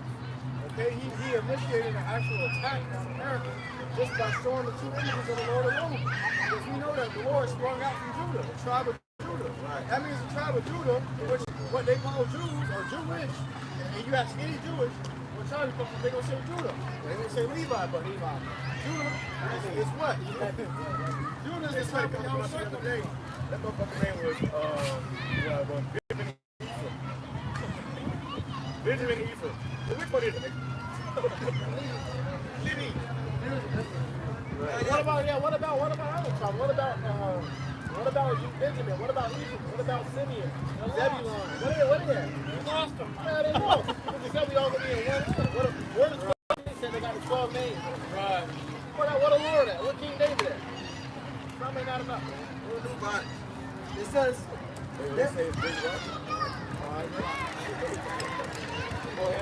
says they will be called the holy people and the redeemed by the Lord, Redeemed by the Lord, because we need to be redeemed, right? You know, you got a voucher to get into some place. You got to redeem it for you to actually have access into it. By a certain time. Yep. And the elect is going to be, hey, Israel's going to be redeemed into the kingdom, man. All these other nations ain't going to be able to get into the kingdom. Brother Carl just said it, 12 gates. You know, that cuts everything right there, man. The whole world can be saved. This is for the whole world. Why is it 12 gates? You know, that's 12 different types of people, man. They're all the same nation. All right? It says, and Jerusalem will be known as the desirable place, and the city no longer forsaken. City no longer forsaken. That's going to be a desirable place, man. You know, because we're going to beautify Israel on a whole nother scale. They said, in the scripture say the streets are going to be paved with transparent gold. You're going to be able to see a reflection when you wake up and step outside, man. When I wake up and step outside, my feet are dirt and walking on fleas and shit, bugs and shit, and concrete. You know? But when we step outside in the kingdom, we're going to be stepping on transparent gold, man. You know? Now it's going to be built up with precious stones. Fucking seven. We can glide on there. Glide in, man. Now imagine you got like a goddamn what book who got Nimbus? Nimbus, Yeah. Nimbus. That's the people the Bolsheviks.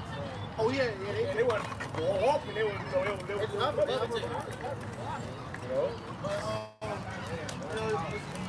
Jerusalem is a people before it's a place, man.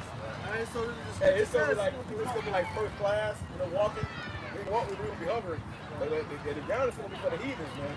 You know, that's not gonna be walking on. We ain't touching the ground. They ain't walking on my gold. Oh no, they ain't walking on that. The gold will be for show. You know, you got the decoration towels and J towels. Right. You got the towels in the balcony. Don't touch that.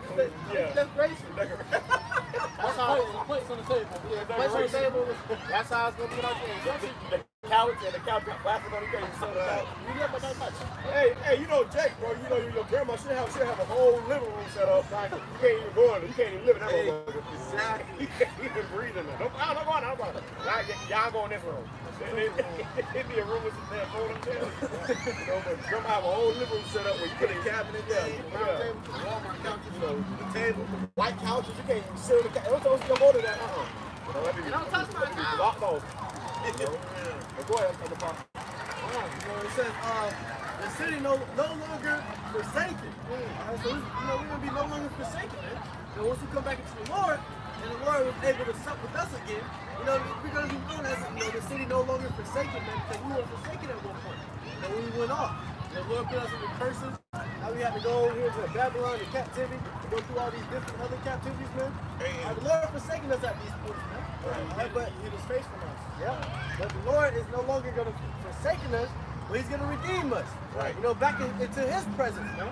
All right, and then that's when everybody is going to know not to fuck with Israelites, man. Right. Not to fuck with Israel, man. If I may add too, and it wasn't like the Lord, did that forever. It said, we brought you to wrath, man. He said, I didn't see you unto your enemy for destruction. We brought him unto wrath. See? So everything has a certain time. This is a period of time we had to go through. That captivity. Like the brother said, when you look at the back of the dollar, you see the beginning of our captivity and the end of our captivity. Better is the end of the thing than the beginning. See? So we're at the end of this wicked kingdom, entering to the kingdom that is to be established in righteousness, man. Where we will be on top. Where we, as you said from the last chapter, in the first of your lives. You see? So we're going to be up, man. And we don't worry about that. Everything going to be paid in gold. We're going to be able to see our reflections. We're going to be on top. And guess what? The best part about it, we're going to be one with our power, and we'll never go off again, man. That's the blessing. And guess what? The fact that we understand that, the Lord is supping with us right now, man. The Lord is dealing right now, bro. And when the Lord gave us His name, gave us His truth, that's when the Lord showing us back to Israel again, man. So we about to go home, man. I was in that. Oh, I was in that. You got to push that. I'll go after you. Don't go mine. You got this real quick. He got This is Deuteronomy chapter 30, verse 7. And Yahawah thy power will put all these curses upon thy enemies, and on them that hate thee, which persecuted thee. right. The Lord will put these curses upon our enemies, man. The curses of Deuteronomy 28 is going to be upon you, man. And those curses fucking hurt, bro. And we still feel those curses to this day. Right, we still have those curses. Even us in the truth, man. Right. Just because you come to the truth down mean the curses go away. Now you really feel that. Right, you really feel it. Because now you know that you're cursed. Imagine living your life with a sickness, but you don't aware. You're not aware of it, but it really hits you and you're like, damn, like, you're sick. Yeah. You know, so that's like, you know, that right there, like, damn, man, we cursed. The woman sleeping with another man, you understand the reason why? Like, damn, bro, fuck. That's why the people say it's through much knowledge brings much sorrow. Sorrow. He that increases wisdom increases sorrow. Okay. Go ahead.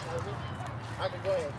This is the book of Isaiah, chapter 45, verse 16. It says, they shall be ashamed and also confounded, all of them. They shall go confused together, that are makers of idols.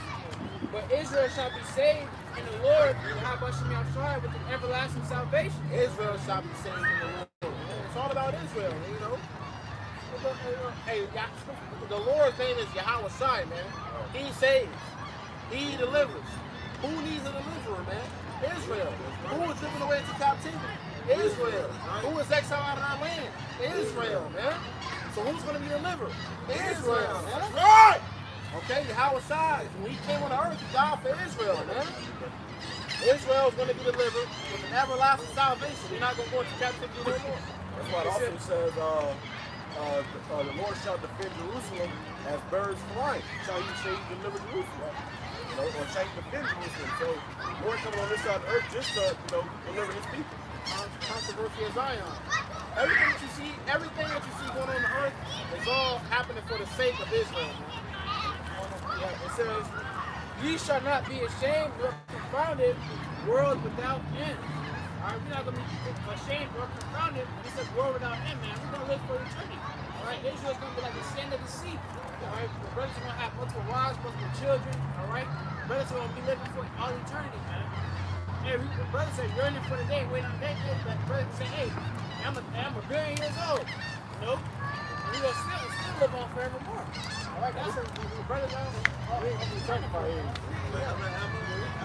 We always going to rejoice in the fact of how the Lord delivered us from America. And the only reason we keep talking age is because we don't have to die. So it's the time. So it's the time. When you live forever, it ain't gonna do nothing, man. True God don't know how to Hey, going to the show Invincible, the Vulture, they live forever.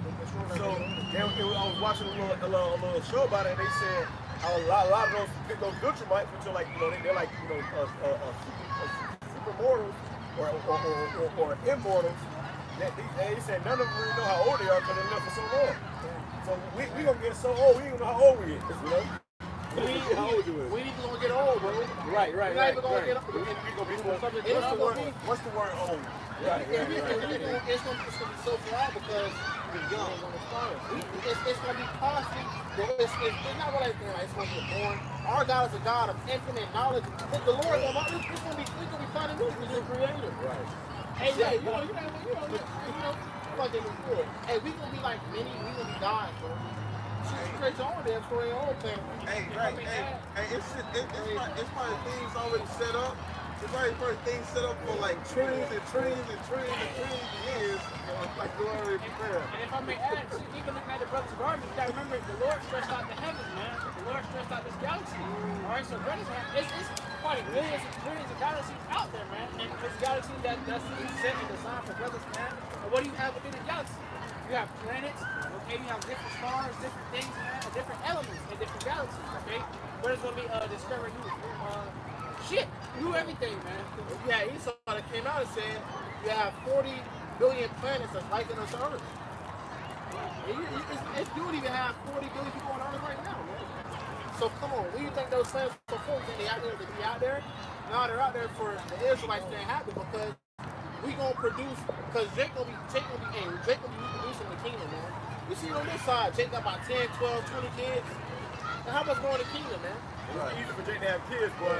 Jake, you know, hey man, you one slip up, boy, you got another one away. You know, so Esau can't have kids as is. They die in the great numbers, they're born. That shows you You know who's really for it, man. Majority and who's the minority. Right. The real minority. Lesson two, like the brother said, you have to slip up, Jacob, like, damn, another one. And he might see you, trying to go to darkness, all these rabbits, foot, all these different type of things, man. It's not good. Oh, that was it. I got to put that. I got to put that. Bring it out right there. Bring it out right there. I got some. This is Genesis 26:4, and I will make thy seed to multiply as the stars of heaven. Woo, damn. That's a promise the Lord made to Abraham, man. I will make thy seed to multiply as the stars of heaven. Go ahead. And will give unto thy seed all these countries, and in thy seed shall all the nations of the earth be blessed. Yeah, I got that shit too. That's why I said I'm gonna read the whole thing. Matter of fact, grab that NLT right quick. And that's heavy, man. Because the Lord gonna multiply us. Right. The scriptures also say, like people in Israel, we have to sail the sea, man. You know? Yeah. And we ain't never gonna die. We never gonna die. Imagine you for people that has been multiplied tremendously, but they never die. We have if we gonna keep producing, like one man is gonna we gonna continually have, you know. First of all, you gonna have thousands of wives, right? And then you gonna get all those pregnant. You're always pregnant at the same every day. Every time you pop a woman, she get pregnant. And you know, Jake like to have sex. You can be having sex every day, bro. And every time you have sex, she get pregnant. So it's constant babies getting made. And all women gonna be fine as hell too. Right. Child support. Yeah. Yo, that's the only thing that's stopping Jake now. Child support. You might get child support, bro. You know, so that's the only way Jake can believe now. Esau set it up, which is not even lawful. That's not even lawful, bro. That's the devil, bro. You fucking weaponize your own child. And then they make Planned Parenthood. Right. See? And then you got it where the woman is more reverent than the man nowadays. So this woman cannot give two shits about this child, man, but they will still give this woman your child. You know, and you have to pay child support for that. You know? The Lord about to bring a great reset to the earth. Go ahead. This is Genesis 26:4 in the NLT. I will cause your descendants to become as numerous as the stars of the sky. And I will give them all as a star. So you know how really in the city you can't really see. If you go to the country, you can see all the stars and you literally can't look an inch away without seeing a star, man. So it's gonna be the whole sky gonna get lit up with stars. So imagine Israel, bro. Or if you think about the sand of the sea. Go to the beach and you see all that sand. You can't count every grain of sand. Get one bucket. Get a bucket. Right. Or a handful. That's trillions of sand in a handful. And look, and you think about it, that's not influence. That's not influence. You look at the beach. You look at the shores of the beach, right? And you see how much sand that is, right? But that's only sand that's being pushed up on the shore. That ain't sand that's being in the water, man. You got sand that's all in the water. So, hey, Jake gonna be multiplying, man. Jake gonna be making babies. Jake gonna be popping. Jake gonna be fruitful. They're gonna be baby making. It's not good that you can multiply because you're going to Hey, just like Pharaoh of Egypt, he made a taxing on Jake to be fruitful. Okay, he said they just keep multiplying. He put more wisdom on them, and they keep multiplying. He said, hey, eventually they're gonna overtake us, man. It's gonna be some of y'all gonna grab it, you know? That's what Babylon's doing now. That's what they're doing now. Esau's doing that shit now. On a modern day level, man. With those child support, Planned Parenthood, got these goddamn you know the little pills they take. Man scared to have a baby. Now a man telling this woman, hey, go get the pill, get the pill. That's why he's scared this woman gonna put her on the damn put him on the damn child support. But also Esau got us some power. So you know, you can't afford me. You can't afford me and kids right now, man. But like we gonna be, you know, ain't no rich, not even wealthy. We gonna be stacked. We gonna be abundant. It's gonna have to be a new word. Like the movie, that movie Damsel. Yeah, the movie Damsel. The lady, the girl, she said, she went to that kingdom, that council. She said, so what do you think? She said, let's just say I have a whole new definition of wealth. Okay, so we don't know what wealth is yet, man. Right. All right, we ain't seen nothing yet. Hey, don't be wise. You gonna see what they're doing to get it too. Right. Oh, yeah. Sacrifice motherfuckers in there, bro. You gonna see, you see what they did. Wealth in America is different from wealth in Dubai. Right. You got motherfuckers out there. You see nothing over here? He got damn Bentley. You buy a motherfucker out a gold Lamborghini, bro. A golden Lamborghini, like, motherfucker. But that ain't nothing compared to what we go. And it's made of real gold. It's made of real gold. Niggas should they get their cars wrapped in gold, you know, wrapped in Nah, the car is literally made out of solid gold. Right. Solid gold Lamborghini. But guess what? And these motherfuckers, they walk around with goddamn lions and tigers and shit. You know, they got it like that. Because that's Ishmael. That's Ishmael. That's a portion of influence.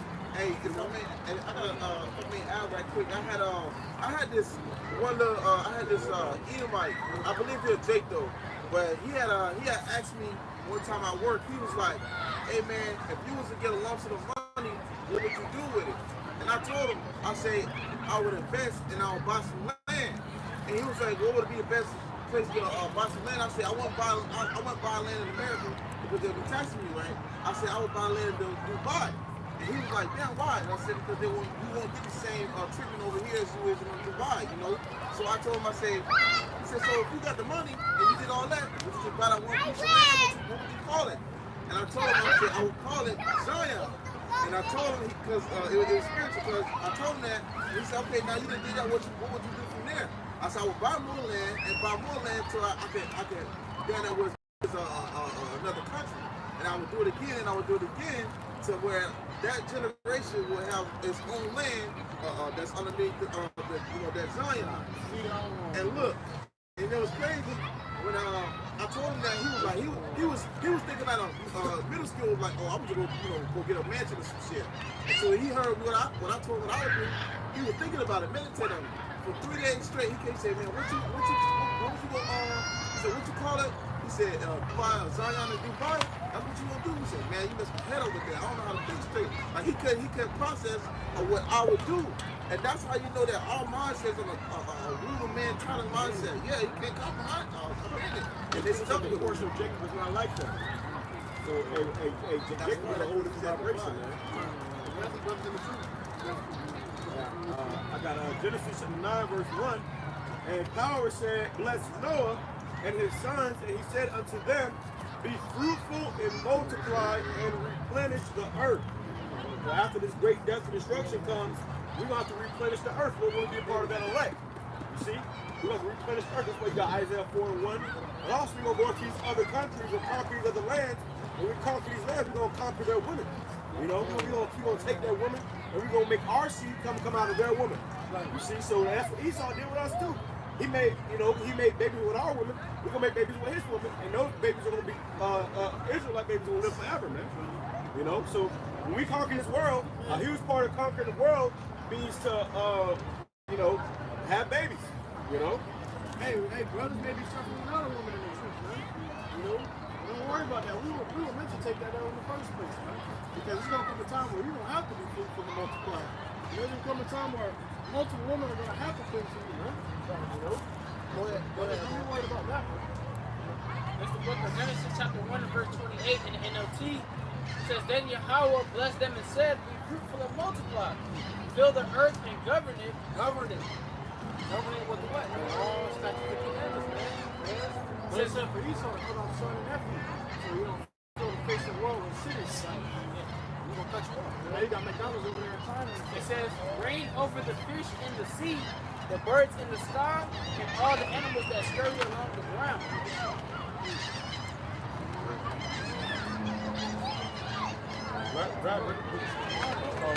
Grab what happened in the rigorous bondage.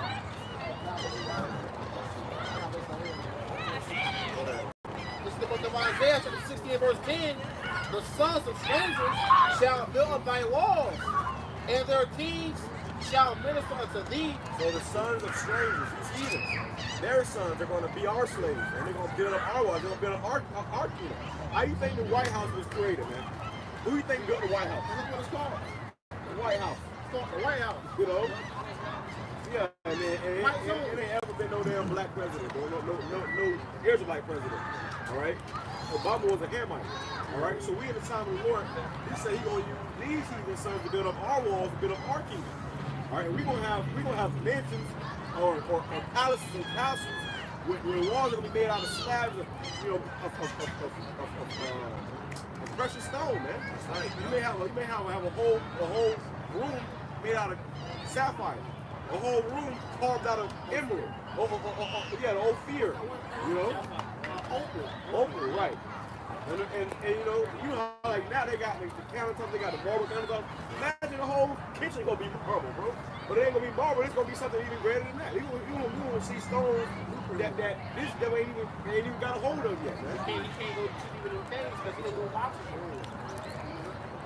Right, but we gonna put it power enough they can go deep in the caves and bring it out. You know, don't worry, you ain't gonna die. You ain't gonna die. Not today. Go get my shit. Imagine, imagine working, and as you working, you being suffocated. Hey, you gonna have to break terrors for Esau ass, man. Hey, we gonna meditate terror, man. Cause hey, imagine you working and you losing air at the same time, but you gotta constantly still work, man. Hey, Esau gonna get put through it, man. That's hell, bro. Hell yeah, your lungs on fire and shit. But you gotta keep motherfucking digging. You gotta keep digging. Big rocks and little rocks. I want all the precious stones. It says, for my wrath I smote thee, but in my favor have I had mercy on thee. The Lord has mercy upon Jacob, man. The Lord said I will have mercy upon Jacob and yet choose Israel, man. It's always been about the Israelites, man. The Lord gonna restore us, and when He restores us, He's gonna glorify us, man. It's gonna be beautiful, man. Hey, every Israelite look like a goddamn supermodel, man. Right. Every Israelite look like they straight out of goddamn supermodel book. Every one of us. It ain't gonna be no ugly Israelite in the kingdom. Well, we're gonna look like royalty. Because it ain't gonna be no. Every Israelite gonna be perfect to the minute detail, man. Perfect. Hey, and our women gonna be out of this world, man. Here we are in the land of our captivity. I'm just looking up, bro, and the sky is clear, but you got 3, 4, 5, 6, 7 planes in the air, leaving chemtrails in the line. They on a mission, bro. They're on the pattern. You see no clouds, they're trying to come from the yeah, they're on a mission, bro. They all flew out together, you know, and they just flying through here, lining up the sky with chemtrails, which is going to spread out and cover the sky, but then it's going to rain that poison upon us, man.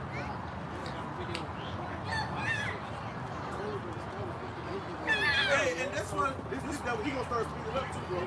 All these wicked plans, he's speeding up, he's gonna come down with great wrath. You know, his goal is to try to destroy everybody, man. right, because he can't have he's gonna take out everybody that's in it.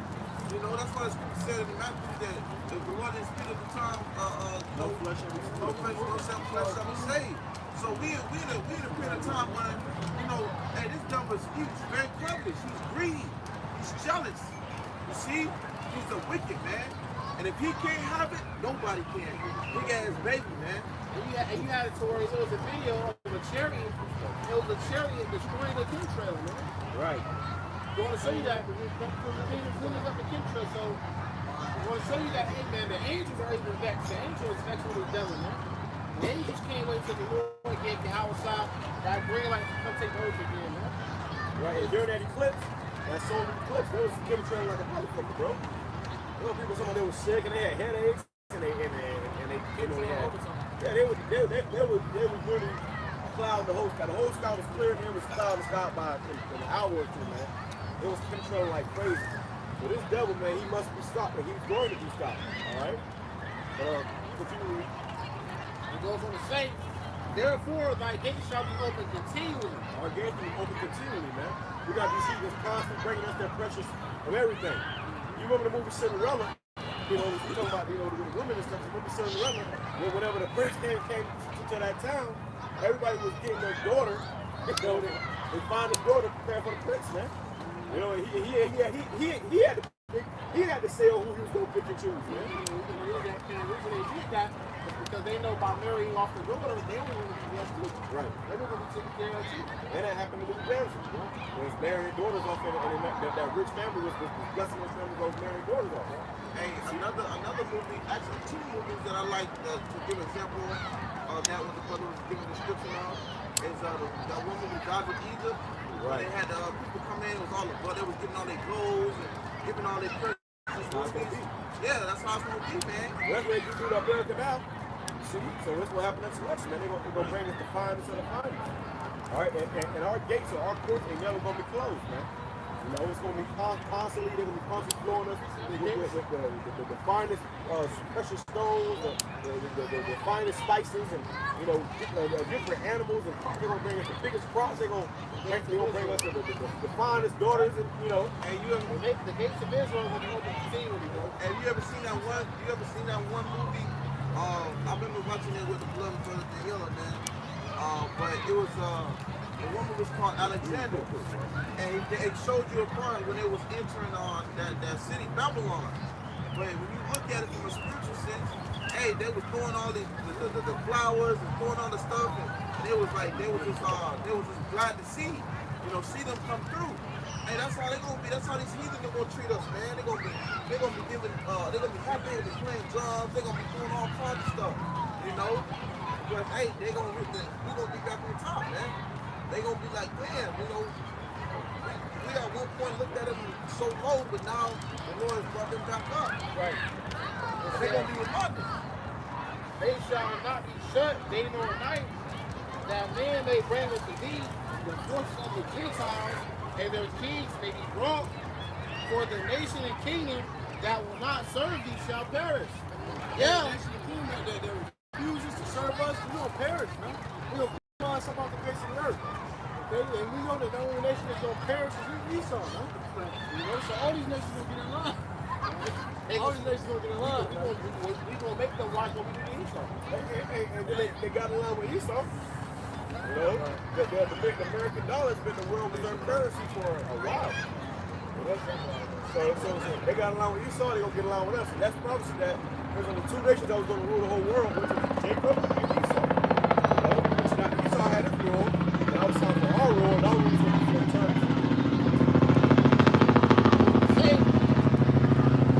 For the nation and kingdom that will not serve you shall perish. Yeah, those nations shall be utterly wasted. Those nations shall utterly waste them. And this is why you're gonna have Edomites, you know, these other nations, you know, fighting amongst each other. Hey, no, we got it, you know. Because if you don't bow down to the nation of Israel, guess what? You're gonna be destroyed, man. You know, and it ain't gonna be, oh, we're gonna come upon you and just drop a bomb on you like Esau do. Nah, we gonna tell you, hey, y'all can get in line and we're gonna stop raining from them. I could have put on your feet places, but I ain't down with that. I want to say it face to face like a man. You gonna come see you face to face, bro. Like, we're gonna say the dream we come on the chariot, brother. Start with, you know. Yeah. And it's either for a blessing or a curse. Yeah. Well, so if you ain't aligned with the nation of Israel, we're gonna get you along real quick. And all we gotta do is stop the rain, bro. Cause there ain't gonna be no Walmart, no truck shipping, food in. It's gonna be crops, man. That account with Birdman was he went on public TV with it, man. To make it to show you, man. Alright? And that's how the Lord is, man. That's how Jake is, man. You know, Jake gotta show you and everybody else to know not to fuck with you, man. Alright? You know, that's just how it is as a Jake. You know, you gonna do it to what everybody understands. That's what the Lord did with Egypt, man. Alright? He made it so, you know, what every other land, every other nation knew who the Lord was and knew not to mess with his children, man. You know? The glory of Lebanon shall come upon thee, the fir tree and the pine tree, and the box together to beautify the place of my sanctuary, and I will make the place of my feet glorious. The place of his feet glorious, man. You know, so hey, we ain't just gonna be living in no damn brick house like Esau do. We gonna have palaces that's made out of precious stone, diamond, gold, the things that people use to build stuff. We gonna get those levels ahead of that, man.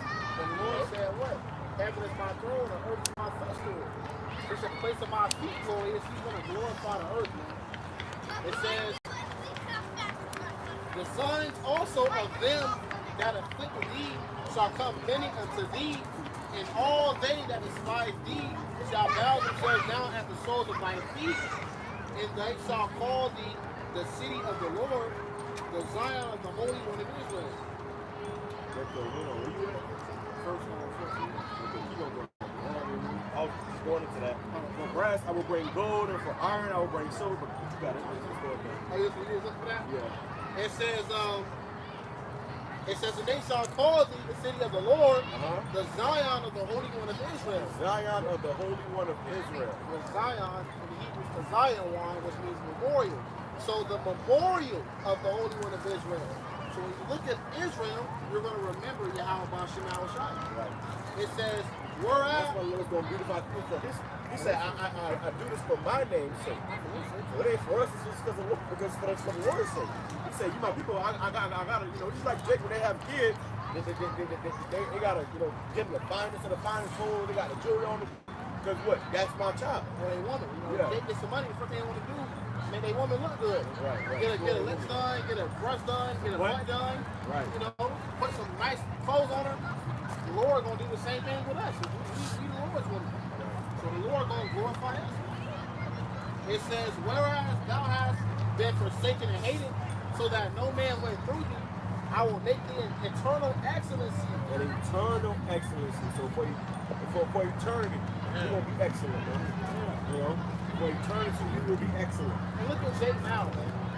Look at that scripture says he that is honored in poverty, how much more riches. Look at Michael Jackson, man. He fucking, you know, the stage he dancing, it's like he gliding, bro. It's like he gliding, bro. Imagine Jake in the kingdom. You know how Jake can sing. We all gonna be able to sing in the kingdom. And this is the land of our captivity. Right. This is the land of our If you got Jake's names, or household names in the land of our captivity, imagine when we are in rulership. And it's the lowest we ever been. Lord, And it's the lowest we ever been. And we still outdo you fucking nations, man. We still outdo you. That's saying a lot. That says a lot. This is the lowest we've ever been. You still can't fuck with us, man. Because we're Israel. And every nation, they know it. They know an Israelite name here in America. Right.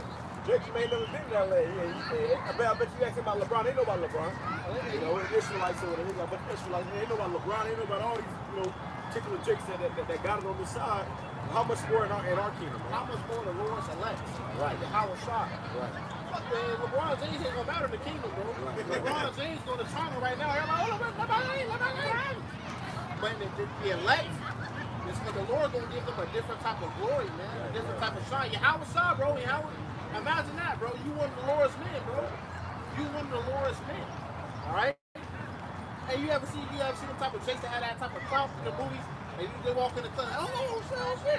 And then, you walking behind like, hold on, like, nah, you and me. And everybody starts stepping back in too. That's how it's gonna be when we, go what we get with YAHAWASHI. That's why all these nations gonna try to get their daughters over to us because they want a piece, you know, from an inkling of that reverence and of that glory and Understand. yeah, and of that substance. You know? And it goes on to say, thou shalt also suck the milk of the Gentiles. And they gonna also want to be related to the Israelites. Right. You know how like nowadays, you know, everybody want to be a cousin, get money. Well, nah. What I'm saying is nowadays everybody want to be Edomite. Oh yeah. Or they want to be related to Edomite. You know. Well, it's gonna be like that for Jake, man. Yeah, that guy in the hair blonde and shit. Right. Like everybody gonna want to be with or related to Jake. Right. We gonna be the best thing you already seen. Yeah, you already seen it now. Bro, did you hear the new album, the new Drake album? Everybody started wearing what you wearing. They got the latest Jordans. They want to be Jake so bad, but they want that salt. No matter what you can't get it. That's why you always go to see this college frat. You might you got little fucking short shorts right over their knees. They all wear the same thing. They all wear the same button-up shirt, short shorts, and fucking boat suits. You said Jake and a bitch wearing the same thing. Yeah. Was like people like that would be like that. You don't fit in, Jake. I'll tell you, this was successful for us. It says, thou shalt also suck the milk of the Gentiles, and shall suck the breast of kings. That's where we're going to nuclear resources. Right, we need all that. We need all that, brother. You know? Give it up. Give it up. And it's ours anyway. It's ours anyway, right. So you got the damn so-called queen and the king of England. Listen, man, all that shit belong to us, bro. They have little basements that are stretched football miles long with just gold bricks. We getting all that back, bro. We gonna build our kingdom out of all that. And then some. We gonna make it bigger. We gonna hold somebody up and shake that shit up, bro. Right. Come up off that. Come up off that. We need all that. It says, and thou shalt know that I, the Lord, am thy Savior, man. And thy Redeemer, the mighty one of Jacob. Woo! You know? Call HALAL, Yahawah, BAHASHAM, YAHWASHI, BAHASHAM, QADASH. We're going to constantly praise the Lord, man. He said, you shall know that I am the Lord, thy Redeemer, the mighty one of Jacob, man. Because that's a serious title, bro. The mighty one of Jacob. And the Lord gives glory, bro. You know what I'm saying? So when the Lord glorifies people, man, hey, what you gonna do? Nothing. What you gonna do? You can't do nothing. There's nothing you can do. Bow down. Right, you gonna bow down or you gonna lay down? You know, that's a scripture. Get down and lay down. Right, get down and lay Get down. down, lay down. That no man shall be able to save him, that is the story, and no man shall be able to person on the God of victory. Hey, you do some. You ever seen I forgot it was one movie, but it was a king, and basically he had his subjects bowing down to him, and as he was coming from his throne, he was stepping on their ass like they were stairs, bro. How 300? Come on, bro. We don't have it like that, man. That's how we're going to do these years. It says, for brass I will bring gold. Back by the night. For brass I will bring gold. So like how this nation, how they build with brass, we gonna build with gold. You know, you don't want to put gold on their neck and stuff. What's the thing in the past? Gold will be like a fucking rock. Right. Go ahead. It says, and for iron I will bring silver. Iron, like iron, like everything to build iron. Iron age. Yeah. So now we're gonna use silver. You know, so everything is gonna be upgraded. You know, if you play Fortnite, you can upgrade your guns and stuff. You know, you can go to the highest rate. Everything will go up, man.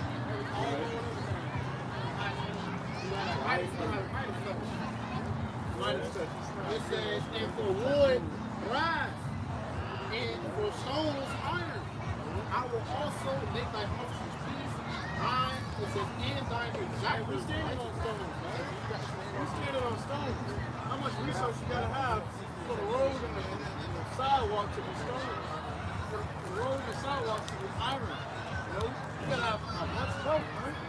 The Lord will give us some fatness of the earth. And now you won't go into a gate house and find anything much valuable, man. You know, going to the hood, they don't even rebuild the roads. They don't build up fences to protect the hood. You see in my neighborhoods, they got little battlements, man. You know, you gonna try to get in the front, they taking your ID and shit. What's the address you going to? Hey, well look, in this society, Esau always got potholes in it. Right. Poppy tire. If you get a pothole in the hood, you'll never see a fence. You'll never be filled. It says, Isaiah 16, verse 18, violence shall no more be heard in thy land, wasting nor destruction within thy borders, but thou shalt call thy wall salvation and thy gates praise. So it ain't gonna be no more war, no more taking us over, no more they killing each other. Okay? Hey, it's gonna be peace, man. We're coming to an age of peace. Alright, we're gonna force the raw meal to peace. That's Be our, subject to peace, man. that's our city name, man. YAHAWASHI, city of peace. We empowered the whole world. So it'll be a peace, man. Ain't gonna be no more wars. This ain't no more small hats ain't the people because this got war over there, man. You know? They just had some bombs and some of their business over there the other day. You know, so if they was real people, that would be going on. And also, we got the rulership of King Solomon, which was 40 years, man. And that was a foreshadowing of the kingdom of heaven. With Solomon's name, I believe it was Solomon in Hebrew. Now, I could be wrong, correct me if I'm wrong, brothers, but his name means peace. Which Solomon is YAHAWASHI. So that was a foreshadowing of that peace that we're going to have in the kingdom, man. And Solomon had boatloads of gold. Alright? Boatloads, man. Coming from America, bro. Before Esau came and changed his land was known as the land of Ophir. You had what they call the California Gold Rush. But this land, bro, this land had tons of gold, bro. Esau had milked it of his resources. And I get to the house that Solomon made from the Lord. That house is that be some gold, man. You know, Esau took that from us. Okay, you have to pay for it. You have to pay up. It's your life.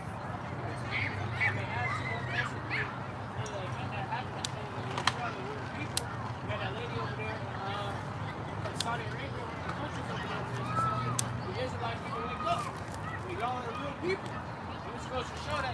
wake up, even the heathen that's going to be under us, man, they're going to be happy. The heathen's going to be happy to be in subjection under us, man. Except everyone except Esau, man. Well, Esau you're going to get it the worst. But these heathen, they're going to be happy for the Israelites are moving over, man. Right. They finally going to have peace. They finally going to be able to, you know, be servants. To the righteous people, man. They're gonna be happy to serve us. They're gonna be able to be with their friends to be. And you had that one lady that was over there in the Middle East. She was like, "You gonna come back, please come back. You heard me, you don't know who you are. I heard you don't know who you are." You know. So all Scripture says the whole creation groaning and waiting for the manifestation of the sons of God. So all the heathen, they really, hey man, you niggas like that bullshit, bro. The whole earth is waiting for you to get shit together, man. Alright, and take your place as the rightful rulers of earth, man. It goes on to say, this is Isaiah 60 and verse 21, we'll jump down. It says, thy people also shall be all righteous. They shall inherit the land forever, the branch of my planting, the works of my hands, that I may be glorified. A little one shall become 1,000. Little one's gonna become 1,000, man. So we thinking about Jake. Oh, man, let's look at little Jake. Look at little Jake, little junior. You know, we gonna become 1,000, man. We gonna be fruitful, okay? At least one of us, man. You see a Jake nowadays raising up in the school system, yeah, no play. You know, hey, the scripture say a little one shall become 1,000, man. At least, yeah. It says, in a small one, a strong nation. Brother, hey, one brother gonna become a whole nation, man. One brother gonna turn into 1 billion, bro. Right. You know, one brother. And that's why you had Terrence Howard, who's in this particular movie, he said, why you think you got all this sperm? You know you got billions of sperm cells in your testicles. You think that's to be with one woman? That's to bring forth nations, man. He got that from the he watched the brothers, man. He got a whole planet in one person. Whole planet in one person, man. That's power. Wow. These women don't possess power like that. And then they come to you and say, I'm gonna be your only woman. Why can you have all these women? I gotta have one man. Hey, first of all, you get pregnant, you out of commission for just a whole year. You gotta get with the system, man. Hey, you don't need more women to populate the earth. Well, a woman can only have one pregnancy a year. A man can get a woman pregnant every day of the year. Multiple women. Hey, really? You can get a man can get 3 times, 50 women pregnant in 1 day, bro. You can get up to 50 women pregnant in 1 day. Come on, man. So how much in the kingdom of heaven, bro? We ain't gonna get tired. Because when you releasing the seed, you feel like on a drain, you want to eat a sandwich and go to sleep. Because what you're doing is, because hey, you just released a lot of nutrients. That was a lot. You know, you just dropped the Well, I only got noticed. Whenever you eat, all the nutrition that's in your body, you know, and whenever as they say, this word bust a nut, your body thinks that you're about to bring forth a child. So all the nutrition in your body for months goes into that sperm, man. That's why you feel drained, because all your nutrition, you really just got really good nutrition. That's why people that feel they seed a lot, they get real frail and weak. You know, but they say when you just practice semen retention, you get real strong. Yeah. You get real strong, and you start to glow and stuff. Right.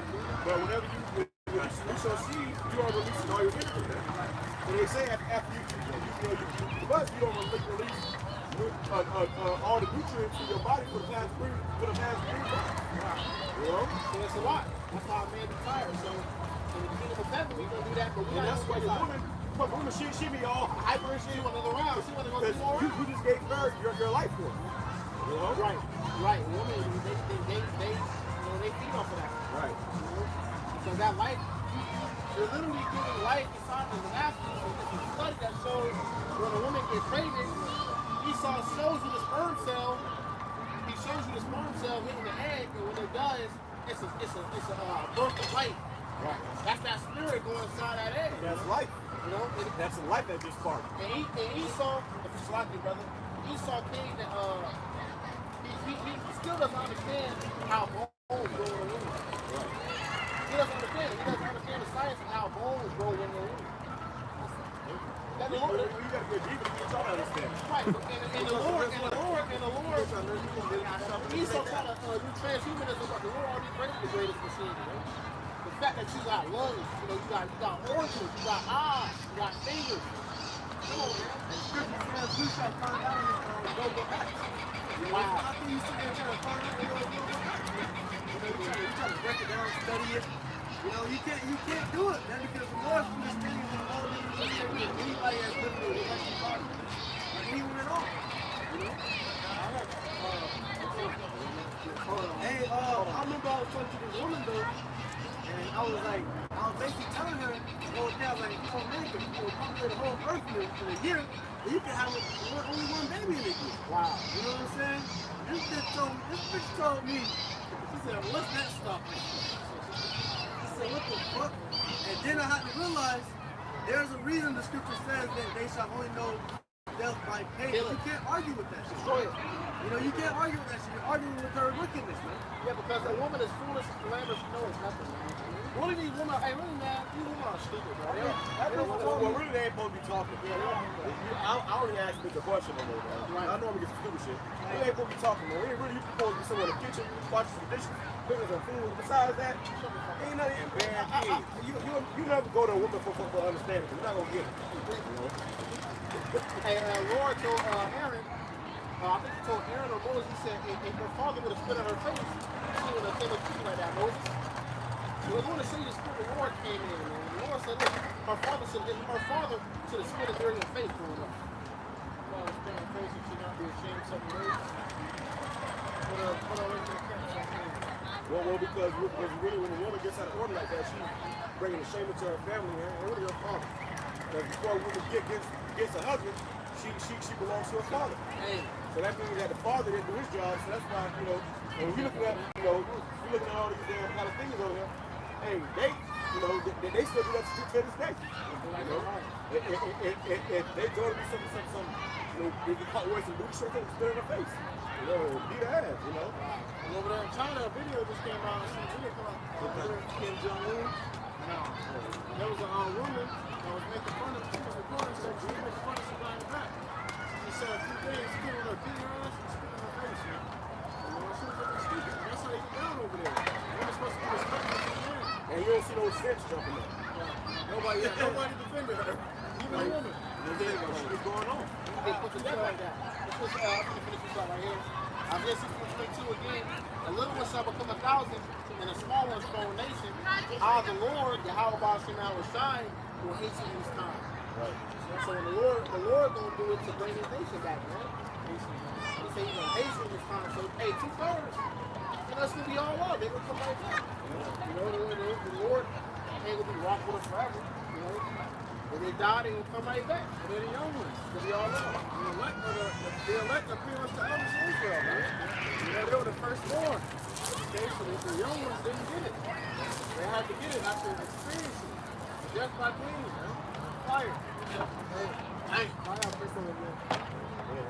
This is Sirach chapter 18 and verse 3. It says, who governeth the world with the palm of his hand? And all things obey his will. For he all things obey his will. Hey, if a leaf falls from the tree, because the Lord said fall. And nothing, hey, Scripture say all things do consist. By him do all things consist. So everything continues because the Lord has given the commandment for it to continue. He hasn't given the commandment for it to cease yet. Right? That's why Babylon is still standing today. That's why all these nations are ruling. That's why we're still standing today. That's why you gotta wake up and go to work tomorrow. It says, for he is the king of all, by his power dividing holy things from among them from profane. So if nothing obeyed the Lord, then isn't he the king of all? That's how you know everything submits, bows the knee to the YAHAWASHI. Even the evil, even the wicked, even the niggas that do evil, they're doing what the Lord told them to do.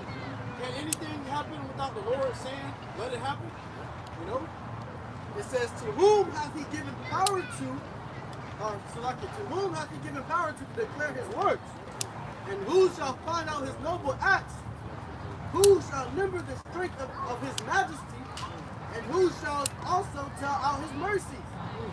As for the wondrous works of the Lord, there may nothing be taken from them, neither may anything be put unto them, neither can the ground of them be found out. Hey man, who's going to be able to tell the Lord's righteous acts to them? Who can sit here and put a number to the things that the Lord can do? Who can fit the Lord into a box? No one, man. Right. You know? Because that's what Esau trying to do. He trying to be so wise and trying to be so great that he tried to outsmart the Lord himself, man. Right. Not knowing that it's the Lord who gave him that power, man. Right. Not knowing that the Lord put him in that position to be able to make nuclear missiles, man. To be able to split atoms, man. The Lord did that, man. But Esau got so big-headed about himself and prideful that Esau think that he's the Lord, man. Hey, I was the Geostorm the other night. I didn't even really watch it. I skipped to the end, but it was boring, man. You know, I skipped to the end, the good part, and it was I think it was a vice president, somebody higher up. You know, but he was going up against the president, and he was causing a Geostorm, man. Yeah, vice president. Yeah, he was causing a Geostorm, man. And it was like, yo, why you did it? He was like, look, we can just finish the slaughtering, the mass slaughtering, and call it science. You know? He said, isn't that what science is? To play the role of God? So he was about to cause a mass extinction, blame it on science. And that's what that CERN all about. That's all I want to do. That's what CERN all about. With CERN, they're trying to they split atoms and call it the God particle. So just kill that scientist that coined it, that the God particle. And really what they want to do is they want to open up a portal and try to go and face the Most High. That's why they shoot rockets up at that eclipse and shit. These motherfuckers think they are God. Okay, they have a God complex and the Lord's going to show them. That's what the Lord said. He sit up and he laughed at that though, man. But these devils, they really think that they can box with the Most High. That's the whole point of them, you know, trying to split the atom and stuff. They're trying to, they're trying to contest with the Most High God. Because the Lord didn't give them the blessing, and they know their kingdom is up. So that's why they're rushing to do this, man. Because they're trying to, maintain their kingdom. You motherfuckers are getting exposed. You know, I was just watching Family Guy the other day, bro. I'll tell you what. You know, knowing this truth, when you watching these other cartoons you used to watch, you start to see a lot of shit that they're exposing of these devils. So I was watching it, and it was basically talking about the moon landing. You know, and they had the guy going there, he landed on the moon, flying the moon and all that. And then afterwards, they was like, cut, scene. They turned all the cameras off. And he took the helmet off and went outside for a smoke break. And the guy saw him. He said, yo, Neil Armstrong. Because they never really went to the moon, man. Exactly. He's like, oh shit. And then he killed him and he hid the evidence and threw him in the truck. That was Family Guy. Because that's why they say, what's the song? It said somebody's made in the Hollywood base, man. You know, the whole spaceship, that shit is, when them going to the moon and stuff, that was all fabricated, man. You got the green screen in the back. Right. Yeah, it is bullshit, man. And Esau's being found out, But yeah, if you simple, you'll look at that. What's that about? You will look over that shit and just laugh at it for jokes, man. Right. And that's them telling you the truth in your face. But they pull it in the form of comedy. You know what? I heard about that too. You know, with witchcraft, they gotta get your consent before they can actually, perform the witchcraft for you, man. All right, and even with that, they gotta be able to show you the things that they do before they do it. So they don't put it in the TV shows, they put it in your face, they put it on the news, or wherever that everyone can see, they put it on national television so you can see it, and then you probably will laugh at that and shit, think it's funny. The whole time it's actually going on behind closed doors, man. Right, because Esau tries, that's his way from saying, cleaning his hands with like a clean slate. Well, same thing with the Simpsons. That's why they say, the Simpsons predict the future. No, the Simpsons is controlled by the Freemasons, which they're the ones that's playing all these things out. They got something called the Illuminati card game, and all these things are happening in the game, but it's always planned to happen that way. So the Freemasons, they episode Freemasons run the country. Really, Freemasons, they're the ones that's setting all this shit up, and they put it into shows and put it in your face so that it can actually come to pass. Was it positive retribution?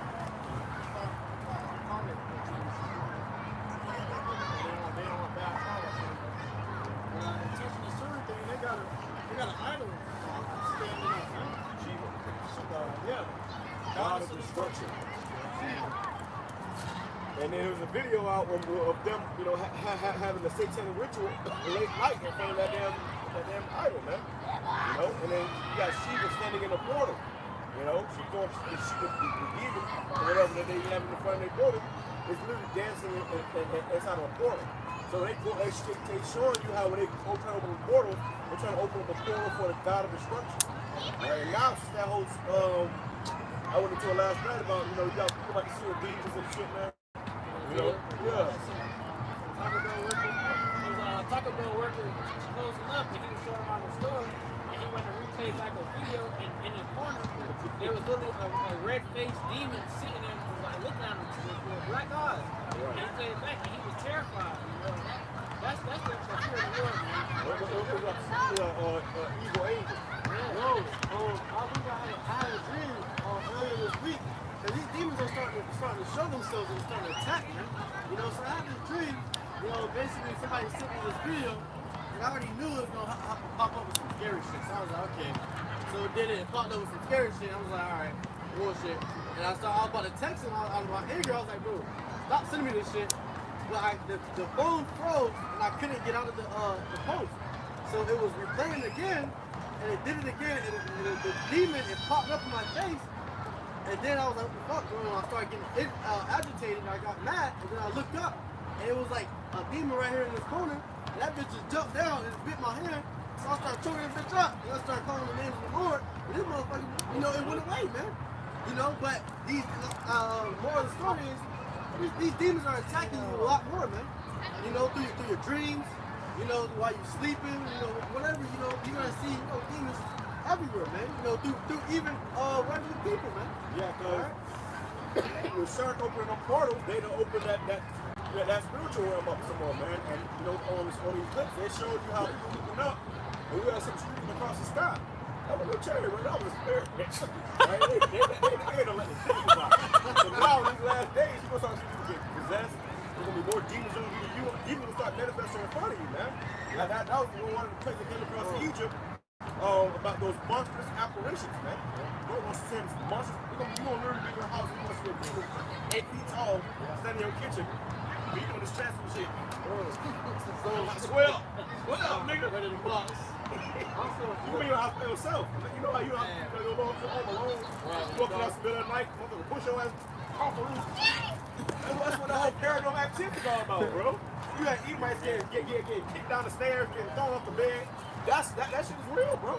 That shit is real. And when the Lord, you know, really open these spirits up, man, bro, these Babylonians gonna be plagued, bro. That's why that video I did, that damn Edomite, he was terrified, man.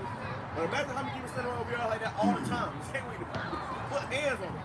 He was smiling like the demon was smiling from cheek to cheek, ear to ear, ready to put paws on that Edomite, man. So that's coming into you. The Lord gonna amp these spirits up, and they're gonna be seeking the fuck you heathens up, man. Yo, you remember when I went in the chat? I told y'all brothers about how the Jehovah's Witness came and they started talking to me about, you know, whatever they talked about. So earlier today, you know, I was talking to him and he came out of nowhere and I was like, you know, I ain't really trying to hear that or whatever. They know how they trying to force you to hear this shit. So I was like, okay. Put his foot in the door. Yeah, they said, well, hold on. I was walking and this dude was literally following me. So I was like, you know what, all right, come on. I'm gonna, you know what I'm saying? Cut, he's following me, keep trying to talk to me. So I was like, you know what, I'm gonna cut his ass up real quick. So I was like, he was like, do you believe if you die right now, you're gonna go to heaven? It's the same line they say every time. And I was like, who? I said, what's the name of the Lord? Who you call him? He was like, JC. And I was like, you know that letter J wasn't made until like about 400 years ago, right? He's like, okay, what that has to do? You know, the Lord really has many names. I am, he is, you know, the Lord said this, you know. I said, okay, let me get this scripture out for you. And I said, the Acts, oh my goodness. I got Acts up, and I cut it. Yeah. Oh. I was waiting for him to say that. Shit. So I was like, I brought out Acts. He said that you can only be saved by one name. So I looked up at him after I read it, and he was like, well, yeah, I am, he is. I said, but you know, they were speaking, you know, the Lord was a Hebrew. So what was his Hebrew name? He's like, yeah, of course he's a Hebrew, he got Shua and all this other junk. You know, I was like, no, Yahawah. And he looked at me and he stopped. And his face started getting like, you could tell his face started to change. And you could see the demon in his eyes, you know, because at first he came in as an angel of light. You know, as the scripture says, you know, these devils come as an angel of light, you know, all appear and shit. You know, he tried to talk to me and tried to be all cool and dandy, you know, but once I said the name, this dude started to genuinely tweet. He was like, God bless, God bless, God bless. And he started walking off. He kept saying that. I was like, I was just looking at him as he walking away. And he started speeding, walking off, and he's looking back at the same time. And it's like he didn't know what to say. All he had to say was God bless. Exactly. Yeah, he was questioning his whole life. He just got hit in the face with a fucking brick. There it is. So what have I been believing in this whole time? Well, this is why too. It was just one scripture, man. That's all it takes. Hebrews 4 and 12 tells you. You know, the word of the Lord is quick and sharp. And you could tell the dude had a pure hate for me in his face with disgust because the way he walked away, he was looking back saying God bless. He kept walking away. God bless. God bless. I was like, Which is why it says Malachi chapter 1 verse 14, but cursed be the deceiver which hath his flock a male, and voweth and sacrifices unto the Lord a corrupt thing. For I am a great king, saith Yahawah of hosts, and my name is dreadful among the heathen. hey, and that's how I could tell that dude was a Edomite or a heathen, man. Because at first he came up to me and I thought, you know, maybe he had some Jake in him, man. You know, so that's why I was like, no, I'm just gonna deal with it. I'm gonna see what he's saying, how it goes. You know, so after I said the names, his face started to change, and you could see the demon through his facial expressions. You know, and that's what I was saying. You can see it through other people that you come around. You know, a demon jump on someone, you know, in the middle of a conversation, and they face, their whole facial expression can change. You know, they can look at you with pure hate. You know, you don't even know this guy for a can of paint, but this guy can, you know, show his hate through his facial expression. You can see that a demon jumping at him. You know? Hey, and that's another thing too. You got the issue with Moab that they say instead of saying the name, they say Hashem, which means the name. Because they can't say the name. They can't. That's why they say, you know, if they do say it's Yahweh or some shit. The Most High's name is Yahawah. His son's name is YAHAWASHI. So those names are dreadful among the heathen. So they literally do not want to say a name. And that's why they don't want you saying names. They know that if we say a name, the Lord hears when we say his name. You know? Like Rumpelstiltskin, he said, say my name and I'll do this and that for you. That's what the Lord is. He wants you to call upon his name. Jake was white. He had a white woolly afro and a white beard. He said, "Say my name, that my powers may flow to." Right. You know, so the name of the Lord is heavy, bro. Hey, think about it. The Lord, I said, you a mystery. The Lord revealed it to us a mystery, bro. The name of the Lord is a mystery, man. But the Lord said, in the land of their captivity, they shall think upon my name. You know, so that's a cut on you, Bishop Nate. Because we do have the name of the Lord right now, man. Right. When you ain't calling upon that name, it's time of trouble. What the fuck, bro? And we got personal testimonies of that name given on us, man. Who says the elect shall praise his holy name? Which means a separate name like nobody else has. Hey, the elect will have that name, man. Whoever the elect are, they're gonna have that name, they're gonna praise that name, they're gonna call upon that name, they're gonna pray in that name. All right? Give reverence to that name. And to do so. Right. Before we close out, let's go to that brother we love.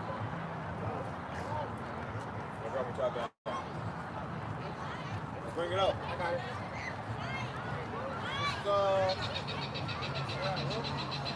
This is the book of Matthew, chapter, St. John, chapter 13, and verse 34. A new commandment I give unto you, that ye love one another as I have loved you, that ye also love one another. Right, so this truth ain't just about, learn a few breakdowns, learn a few scriptures. It's also about applying these scriptures, man. Showing truth, sincere love to the brotherhood, being a brother, And in that, hey, that means what scripture says, the greatest among you shall be a servant. So really, we were created to not only, teach one another, but serve one another, man. know, as even the Lord came and he served, man. You know, washed the disciples' feet. You know, so these are the important tenets that our Lord showed us when he walked the earth. So you can't come into this truth and think they say, oh, I know this scripture, I know this breakdown, I know this breakdown, and think you on some level, man. It's all about what you know, the love you show to one another. It says, by this shall all men know that ye are my disciples, if ye have love one to another. So by this we shall know who are the Lord's true disciples if you have love one to another. You know, if you treat brothers like shit, treat brothers, disrespecting brothers and give brothers hell, you're not really a Lord's disciple, man. No matter how many breakdowns you think you know, how many scriptures you think you know, you're really not a servant of YAHAWASHI. You're really not one of the Lord's disciples. Okay? That's why he said, treat one another as you want to be treated. You know? So you want to do something to a brother that you want done unto you, and if you're doing that, you gotta examine yourself whether you really be in the faith. Well, this is I got a piece of this is the book of St. John chapter 10 and verse 12. It says, verse 11. It says, I am the good shepherd. The good shepherd giveth his life for the sheep. Right. But he that is an hireling and not the shepherd, whose own the sheep are not, seeth the wolf coming. First of all, hey, Jason speaking to and dealing with, this is the Lord's sheep. He's saying your men, these are the Lord's sheep, man. So when you think about that, you're going to be mindful of how you treat brothers. You know? Go ahead. It says, seeth the wolf coming and leaveth the sheep and fleeth. And this is what a hireling does. When they see the wolf coming, they're going to leave the sheep and flee. You know, as soon as all hell breaks, a lot of these scams or these camps or these pastors or whatnot, they going to hop on the jet, okay? They're going to hop on the jet. Everybody all got jets. They're going to hop on the jet and leave the niggas here. The whole congregation, man. What happened with Joel Osteen when that hurricane came through Houston? No, it was Houston. Yeah, with Joel Osteen, and he had a flood through there, and then he had locked up the damn church, man. You know, so they don't give a damn about you. Well, because they're hirelings. They don't really care for the sheep or for the flock. It says, leaveth the sheep and fleeth, and the wolf catches them and scatters the sheep. Right. The hireling fleeth because he is a hireling and cares not for the sheep. Well, they don't really care for the sheep, man. You got guys like this in Israel to this day. They don't really care for the sheep, man. As long as they good, you know, really. So the Lord exposes, in these last days, will expose all these false teachers and these false prophets, man. Claiming to be the middle of it, you're really not. You know, you really just put on the show. Okay? I got a precept. I got a definition for that word hireling. So, in the Blue Letter Bible, this is the word for hireling. It says,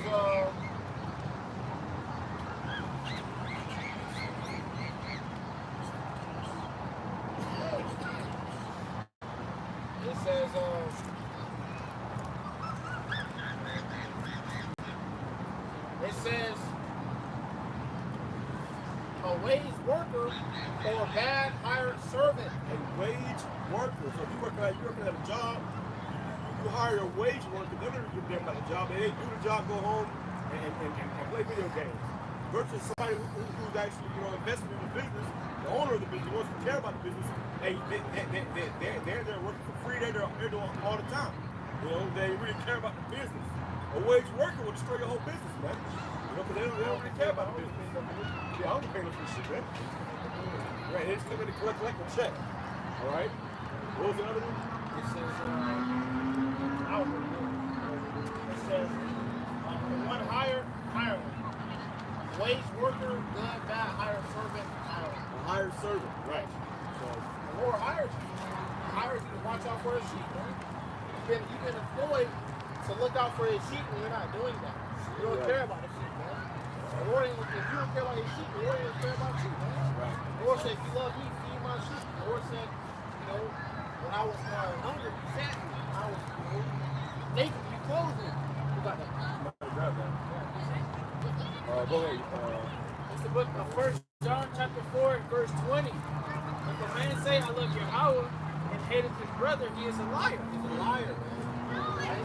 How you gonna love your brother, man? And you can say it all day long, but it's in your action. Your action, right? Your work is speak first. Your action. Right. And that's what speaks louder. You can't hide that shit, bro. You can't fake the fact that's going to show if you really a real brother or not. If you ain't, you got to get the fuck around us. You gotta act all like, you gotta act the fuck like that, bro. Just keep doing it yourself, man. Because you're not feeling nobody. Do it for yourself.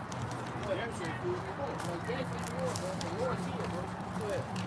It says, he is a liar, for he that loveth not his brother whom he hath seen, how can he love YAHAWASHI whom he hath not seen? Right. If you don't love your brother, you see this brother every day. This brother in the same captivity you is, paying the same bills you are, and working the same war you work, working the same war you work. Well, then, and you look down upon this brother. Down upon brother, yeah. You know niggas like that in the world. They look at me. Nigga, we was on a slave ship, ass cheek to ass cheek, right? Right? All this animosity and hatred. Brother, you gotta think, at one point in time, we was on a slave ship, ass cheek to ass cheek, man. We both was in chains. Yeah. Laying in each other's fist and shit, man. Alright? So Jake, this is what Scripture says, knowledge puffeth up. Guys learn a few precepts to get beside themselves, man. Now all of a sudden, I'm high priest. Well, no. Scripture says, you endless sheep. Okay? The meek shall inherit the earth. You know? Most of the good of the scriptures, I mean, have is not the meat. Okay, the Lord gives it to meek, the humble. This is a humble thing. The Lord's not dealing with the crowd. That's what I'm saying before. The crowd goes before destruction. Right. So the Lord isn't dealing with the crowd, and the reason that has a stem of pride. And there's pride is not insubordination.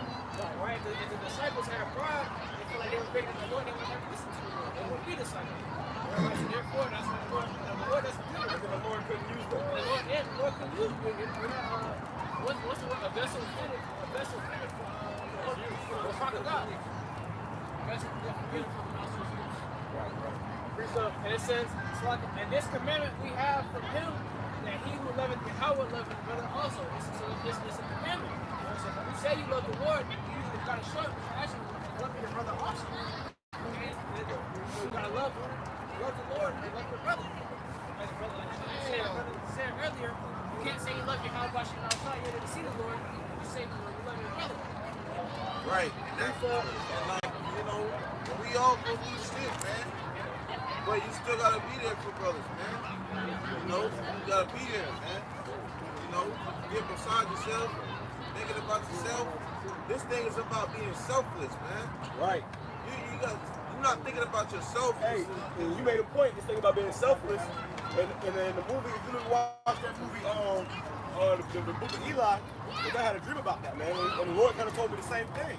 Especially when you want to be if you're a leader or head of a camp, this ain't about you, man. It ain't about what you got. Oh, my wife, kids, I got my job. Nigga, that shit don't matter no more, bro. You are a servant. And in the movie, book of Eli, at the end of the movie, he went through all that shit. They pretty much asked him, what would you learn from this book? And he said, it's to do more for others than you do for yourself. Yeah. So that's in the book of Eli. He said that's what the whole book is really about. Doing more for others than you do for yourself. And then what did YAHAWASHI do? That's what he did. That's an example he led. Scripture says the Lord did more miracles, and it cannot fit into a book. So everything the Lord was doing more for his people, even though they was getting sick. He didn't look at y'all niggas, man, y'all better, One in that spirit, man.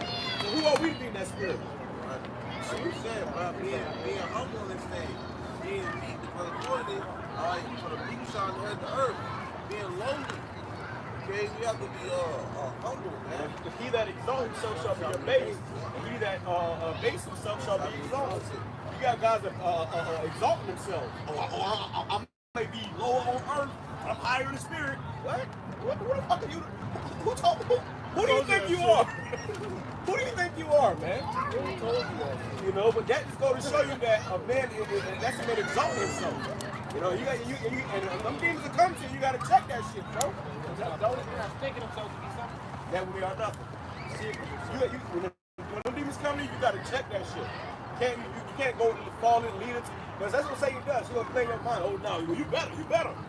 Scripture says, he that is greatest of you shall be a servant, man. The greatest are the more humble ourselves. Right. Right out in the spirit. What else? bring it out real quick, man. Book of Ecclesiasticus chapter 3 and verse 17. My son, go on with thy business and meekness. So shalt thou be beloved of him that is approved. The greater thou art, the more humble thyself. Well, the greater you are, the more humble yourself, man. You know, this is the same thing of, oh yeah, I'm great, not to become greater, and you know, it's the more you humble yourself, man. You know, the Lord was the greatest man to walk upon the earth. Overgrown child. You want to have a sister, for sure. Hey, you gotta think about it, you know. I see the fear of faith, man. The Lord was the greatest man to walk upon earth, but he put himself as lowly as a servant. You know? Scripture say he didn't take on such responsibility, you know, coming in the image of the likeness of the Most High. Okay, he didn't take on, he didn't see that as being wrong.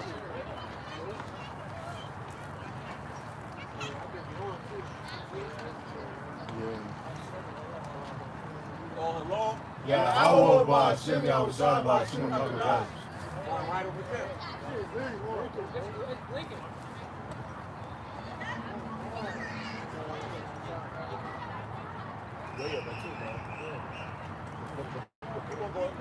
The greater thou art, the more humble thyself, and thou shalt find favor before the Lord. You shall find favor before the Lord, man. The Lord ain't looking for the guy that's proud. You might have got that too about come not for those that are bold. Yeah, for those that are sick. You know that? Many are in high place and of renown. Yeah, many of you might be in a high place, maybe now, you know, go ahead. Meaning you are known. Go ahead.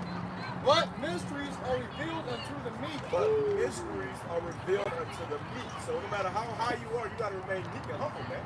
You know, it ain't about, you know, trying to prove yourself or you know, try how to fulfill your ego. It's about, hey, you know, take, and pretty time you got to take a low road, man. You know, catch hell, suffering.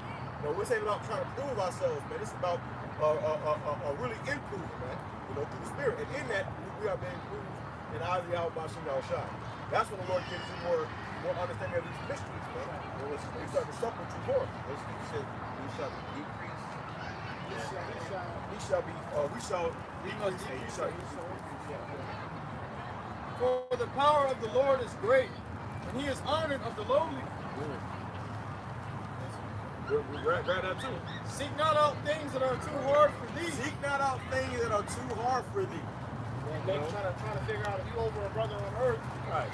but you know, in the spirit, you know, that's like, what the fuck are you doing? You're never going to get that answer. Right. You ain't gonna get the answer in this stuff. How about this? How about this, buddy? Why don't you just trust what the Lord already set up? Trust the process. Yeah. The orders that be is what the Lord ordains. When we had earlier, how Scripture says the Lord's going to order confusion in all churches of the saints, but of peace. So the churches are the camps, man. The brother is over you in a camp because the Lord said that brother over you in a camp. Man. Well, the Lord did it that way. If you got a problem there, you really got a problem with the Lord. Whoso resisted the power, resist the ordinance on self-damnation. Look at that word ordinance. Look at that word ordinance. And that's heavy, bro. You resist the power that's set over you. You're trying to jump the power, but then you want to talk about order, but then you didn't want to, you know, even obey the orders in your own congregation. Well, the problem is Jacob be jockeying for position, but you haven't earned that position. So when you get that position, you fucking up. You know, you ain't fulfilling that role. Yeah, the scripture says some evil suspicion have overthrown your judgment. You know, some crept in there, some wicked thought crept in your mind, and you let it foster and build up. Now your judgment's overthrown. You don't know what to think no more. You're teaching all kinds of weird shit. Hey, you can get over, brother, in the spirit, but on the earth, maybe under it. Hey, man. The Lord set up order on earth. So, hey, even the scripture go to say it, man. On earth as it is in heaven. Right. Okay, the Lord made the plan in heaven and founded it upon earth. That all things be done decently and in order. And I got that word ordinance in the blue letter, in Greek. Give me a second. That word is diatage, and it says an arrangement.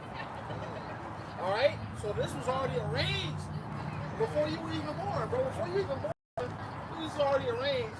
And then here you come, all right? Your insubordinate ass. You want to try to break that shit up. It was already arranged, bro. Everything that you see happening right now is already arranged. Set in stone. And if you go against it, you cause confusion. And the Lord is going to all things. Okay? Seek not out things that are too hard for thee, neither search the things that are above thy strength. Right. You try to be searching for things that are above your strength, man. Because you got demons on you. Alright? And if the shoe fit, wear it, bro. Right. And a demon to take some shit like that. And it's one thing to think about it, nothing to act on it. Right. Seducing spirit. Right. Shit. But what is commanded thee, think thereupon with reverence. What is commanded? You know, what were you brought in here to do? Was it to glorify yourself or was it to glorify YAHAWASHI? Was it to exalt yourself or was it to exalt the name of YAHAWASHI and his work? You know? Go ahead. It says, for it is not needful for thee to see with thine eyes the things that are in secret. Right. The counsel of the heavens. So you seeking out things that's beyond your mortal mind.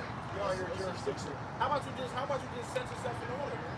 And like me and the brother, number one, we was talking about how, you know, even when the kingdom was getting translated to King David, though Saul was losing his shit, he never even came to that spirit of, I'm better, I'm the king now. You know, the Lord took spirit from you, he gave it to me. You know? I'm the righteous leader, you're the prideful leader. He remained humble. He still show respect. And reverence. But you see, niggas don't got that type of respect and reverence. Even if he was going on. Even if he was angel. Saul tried to take his wife, he still showed that man honor her because it's a thing, it's character, man. That's what a lot of people don't got. That's something that can't be taught. You can't teach a man character. You know, to be a genuine person. You know, you can't teach that. But I'm too man. You know, nah, but that gotta be put inside you. Gotta be good. You know. Gotta be not on. Being not curious in unnecessary matters. Unnecessary matters. Who's over who? What? You already got our answer. Right. It's like the Lord is. What type of sick fucking demon is that? Like, it's unnecessary matter. Right. The brother's still over you.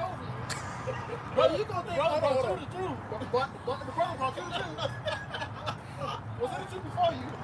You still rapping this shit. It's already laboring. Right, already laboring. You know, fucking. That's like fucking. You go to a job. You go to a job. Yeah. And you in the job and it's your first day, you telling the boss, hey, no, I can do this better. Right, You trying to get the boss fired. you got no experience. You do the firing. The boss got a job 15 the boss got a job 15 years. You've been at it fucking 2 months. You think you can do a better job than the boss. Hey, you know what happened? That happened to me at work. When I used to work in my old job, bro. There was this meeting about that came in there and I had to train him one time. He told me, he said, just sit back, I already know what I can do. I know I can do everything. It's a unified spirit, baby. It's a unified spirit, basically. You know, and I was just like, damn, Brown ass spirit. You getting trained by me right now, bro. So I gotta, you know what I'm saying? I gotta help you. And then if he fucked up, then it's on you. On me. You show him the ropes. So what type of seducing spirit is it for a man to think such things? It's a demon, bro. Alright? You know, but it's all If you give heed to them seducing spirits, right, you're gonna be fucking out of there. That's not necessary, first of all. Right. It was an unnecessary matter. Right. It says, for more things are true to thee than men understand. so be grateful.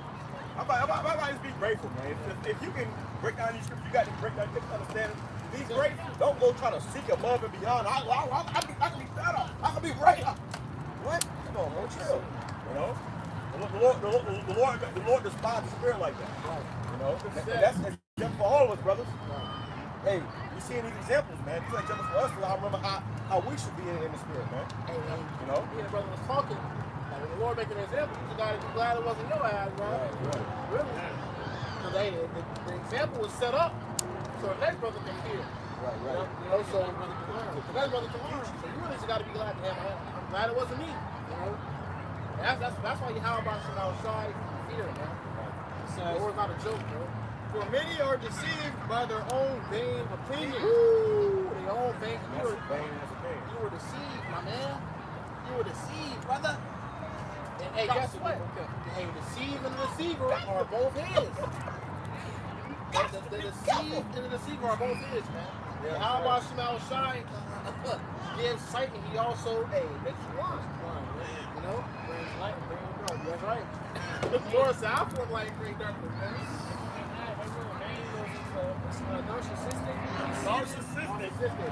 You got to beware that.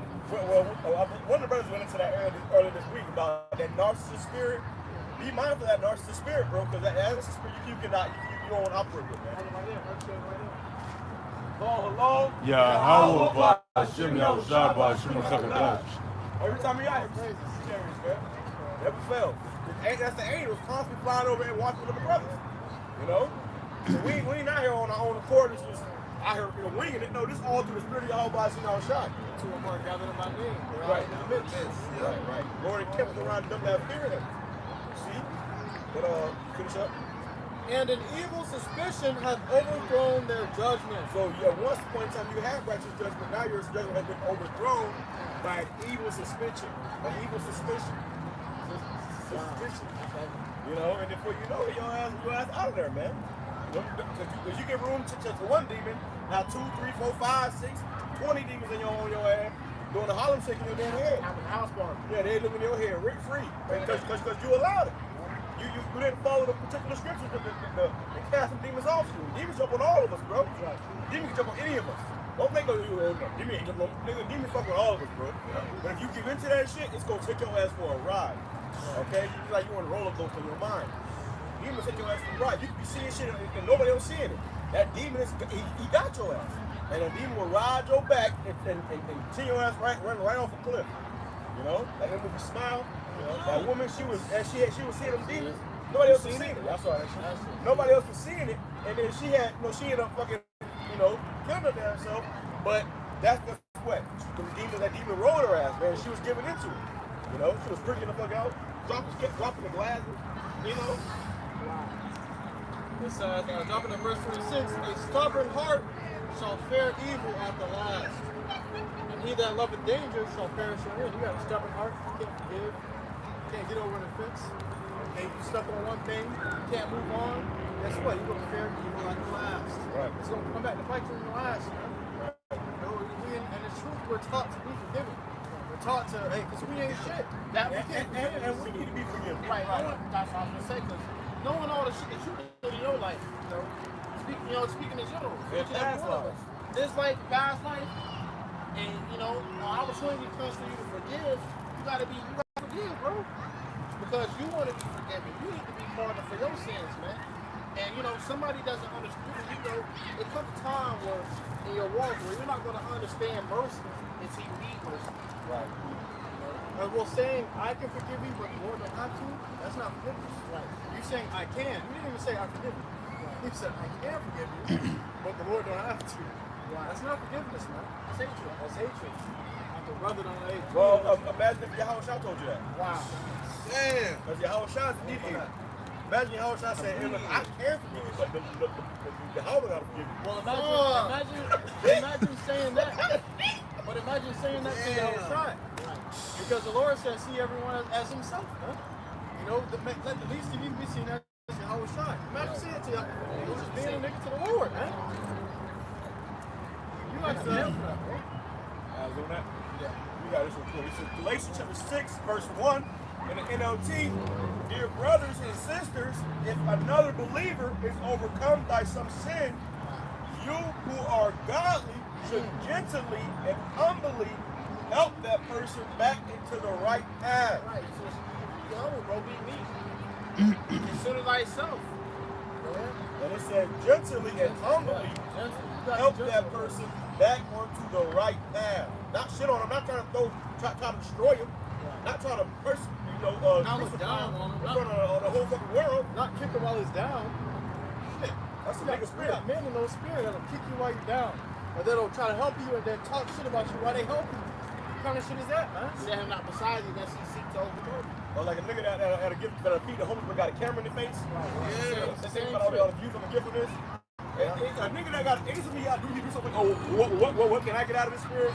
You're not really going to help a person, you're doing it for what you can get out of it. It should be genuine. It says gently, and humbly.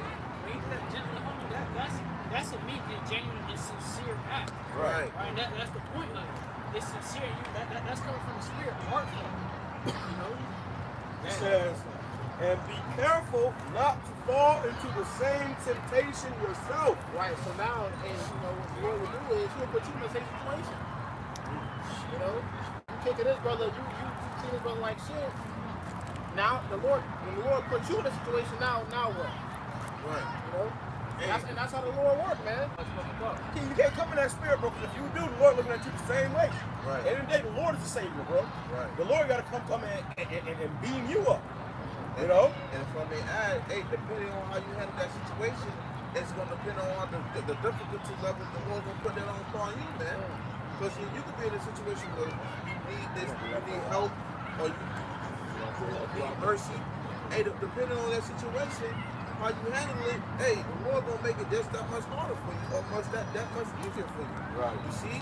And that's why you got to be mindful, consider if you being in that position. What if you was in that position? Well, they say in the world, put yourself in Somebody else, exactly. Well, that's ourselves. yeah, that's a similar thing because you gotta think about it. Imagine you being in that situation and the Lord looking at your heart, your spirit, how you are reacting, how you thinking, how you gonna do about what's right in that moment. Like if you don't act and do what's right in that moment, okay, in the spirit, guess what? The Lord's gonna acknowledge that. I like to add on to what the brother said. You know, when you're not considered like that in a position like that, the Lord can put you in that position and you cannot become a hypocrite, man. And you can possibly curse at the Lord. And the Lord can do the same predicament. And now you're looking at the Lord doing good with me now, right? All because of your pride. Those things stem from not being a good brother, man. Be considerate. It says, verse 2, share each other's burdens, and in this way obey the law of Mashiach. Fuck!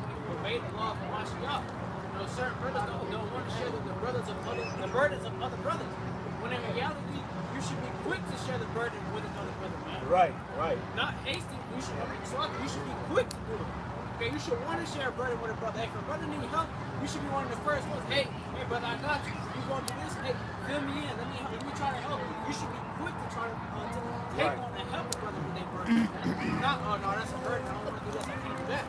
That's not the spirit that you're supposed to be in. That's not the spirit that the Lord is dealing with. Right, and no brother's trying to purposely be a burden, you know. But we all catch hell. So in that, you supposed to, you know, hey, help a brother out. No, I have to do it. Right. It says if you think you are too important to help someone, you are only fooling yourself. It said you are only fooling yourself. So if you think yourself to be very much important, which, hey, none of us is important besides the elect and outside, Now, man. let me bring that back. If you think you are too important to help someone, you are only fooling yourself. You are not that important. You are not. Damn. That was not me in the scripture that he didn't think himself to be something he is nothing. That's an LT version. That's an LT? Hey, wow. That's crazy. So if you think yourself to be something, when you ultimately in reality, it's nothing. You're nothing, man. Imagine how That's why the Lord said, don't get confident. Don't be haughty or don't be, you know, in that cocky spirit. You see? Because the Lord hates that. Hey, If you feel your heart about your outside, you're gonna hate those same things, man. Right. Yeah, that's right. Guess what? You know, hey, bro, that's why you gotta treat brothers with kindness and meekness and stuff like the Lord. Hey, look, bro, you don't know who you're dealing with, bro. Right. You may be dealing with the elect, and quite frankly, you may not be of the elect. And the Lord looking at you like, nigga, you treating my servant like that? Who you think you is? Like, the Lord looking at you like, what the fuck? Like, who the fuck are you? You know? I know you. I know all the shit you did. Everything you done. Who you think you are to be prophet? And that goes for each and every one of us, man. Gotta remain humble. Gotta remain meek. Because, hey, that's the cheat code, man. That's the Lord loves the meek, man. Hey, And we said it all before, man. yeah. We said all of these things before. And we months back, we had the very same message. The difference is we got to be silent. Right. That goes to show you what happened. Right. And at the end of the day, it shows you at the end of the day, it shows you that it's self-examination at the end of the day, man. You know, examining. Because at the end of the day, the Lord knows your heart, man. And if you don't have a true brotherly love to the brothers and have consideration, understanding, all right, for one another, genuine sincereness, and then you're gonna be in a state where you're gonna be going in circles, man. You see, at the end of the day, the Lord has set it up where Scripture says, "Love thy neighbor as thyself," and it says in Proverbs chapter 13, verse 1, "Let brotherly love continue," man. Come on, you got it. Right here. Bring it up. This is Hebrews 13:1. Let brotherly love continue. Be not forgetful to entertain strangers, for thereby some have entertained angels unawares. Right. So as it said, you know, let brotherly love continue, man. Hey, it's so much in depth that we gotta be so mindful of things, okay, that we can entertain angels unaware, man. That's why we gotta walk ourselves, man. We gotta be careful. That's why we gotta be humble. Because you don't know who you're coming across. You don't know who you might be talking to. You don't know. Angel watching. All time angel watching. Hey, right now, angel, we being watched. You see, flying over us. Yeah. So the point is that the Lord looking at your spirit and how you treat one another. And the brother brought it out, man. Okay? That's why you gotta let brotherly love continue. And also, you know, like entertain angels unawares. Hey, you don't know if you're dealing with the elect, man.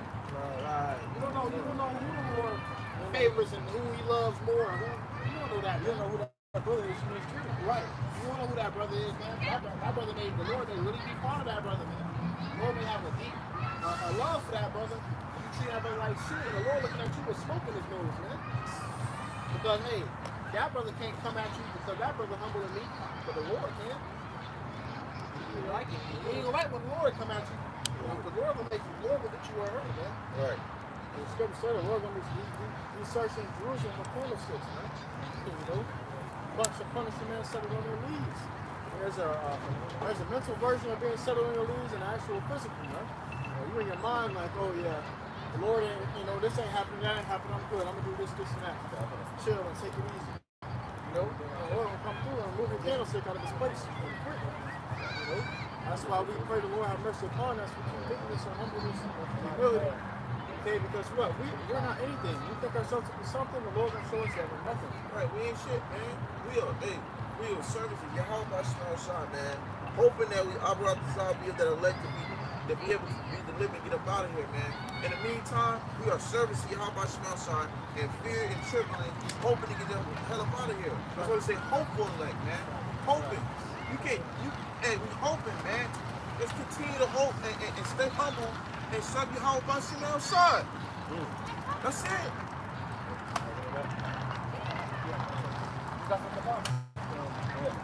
Romans chapter 12 and verse 8 says, if your gift is to encourage others, be encouraging. That's in the NLT? God. It says, if it is giving, give generously. If Yahweh has given you leadership ability, take the responsibility seriously. Take the responsibility seriously. It's really something that the leadership position ain't about just saying, well, I'm the head of a camp. No, it's about actually taking that responsibility. And no one else. Seriously, man. It ain't just about, oh yeah, you know, a title. It's about, you know, the responsibility that comes with that title, man. You know, as Scripture says, you must know the state of your flock. The brother in need, the brother needs some brother going through. You supposed to know that. First and foremost, you're supposed to help. Right. You know, put something together. Hey, bro, let's put something together for this brother. You know, that's part of being a leader as well too. But if you're not meant to be a leader, you're not gonna understand that. You know. It says it's like if you don't got it in you, you ain't gonna understand it. Right. It says, and if you have a gift, because you think about a leader, they say the best leaders don't send their men into battle, they lead their men into battle. So, you know, you gotta lead by example, you know? But if you're not really meant to be a leader, you're gonna just be sending brothers here to their death and shit, and you don't even know where to be found. You know? You gotta lead by example, man. Think about the boats. The captain of the boat. You know, if the boat going down, the captain's always the last one on the boat, bro. He's responsible. You gotta finish it. You gotta make sure everybody get on. He the one who's like, And then the captain goes down with the ship. yeah. And if not, they're gonna make sure they're gonna, you know, it was your fault. It was your fault. Right. You know. So you gotta watch out for those type of guys that'll be the first. He'll be the captain of the ship. Be the first ones to get up off him. Wow. We'll leave everybody else And on to die. and his own boat. So if you have to live, if life is lost, you gotta live with that burden. Blood is on your hands. It says, and if you have a gift for showing kindness to others, do it gladly. And it said, if you have a gift of showing kindness to others, like you said, it's got to be in you. You got to have a genuine heart to others. Right. You know, and the beloved brother Daniela, man, beautiful example, man. This brother was willing to give the sheriff's back, and he didn't care if it was a straight or whatever. You know, he was willing to do in that same.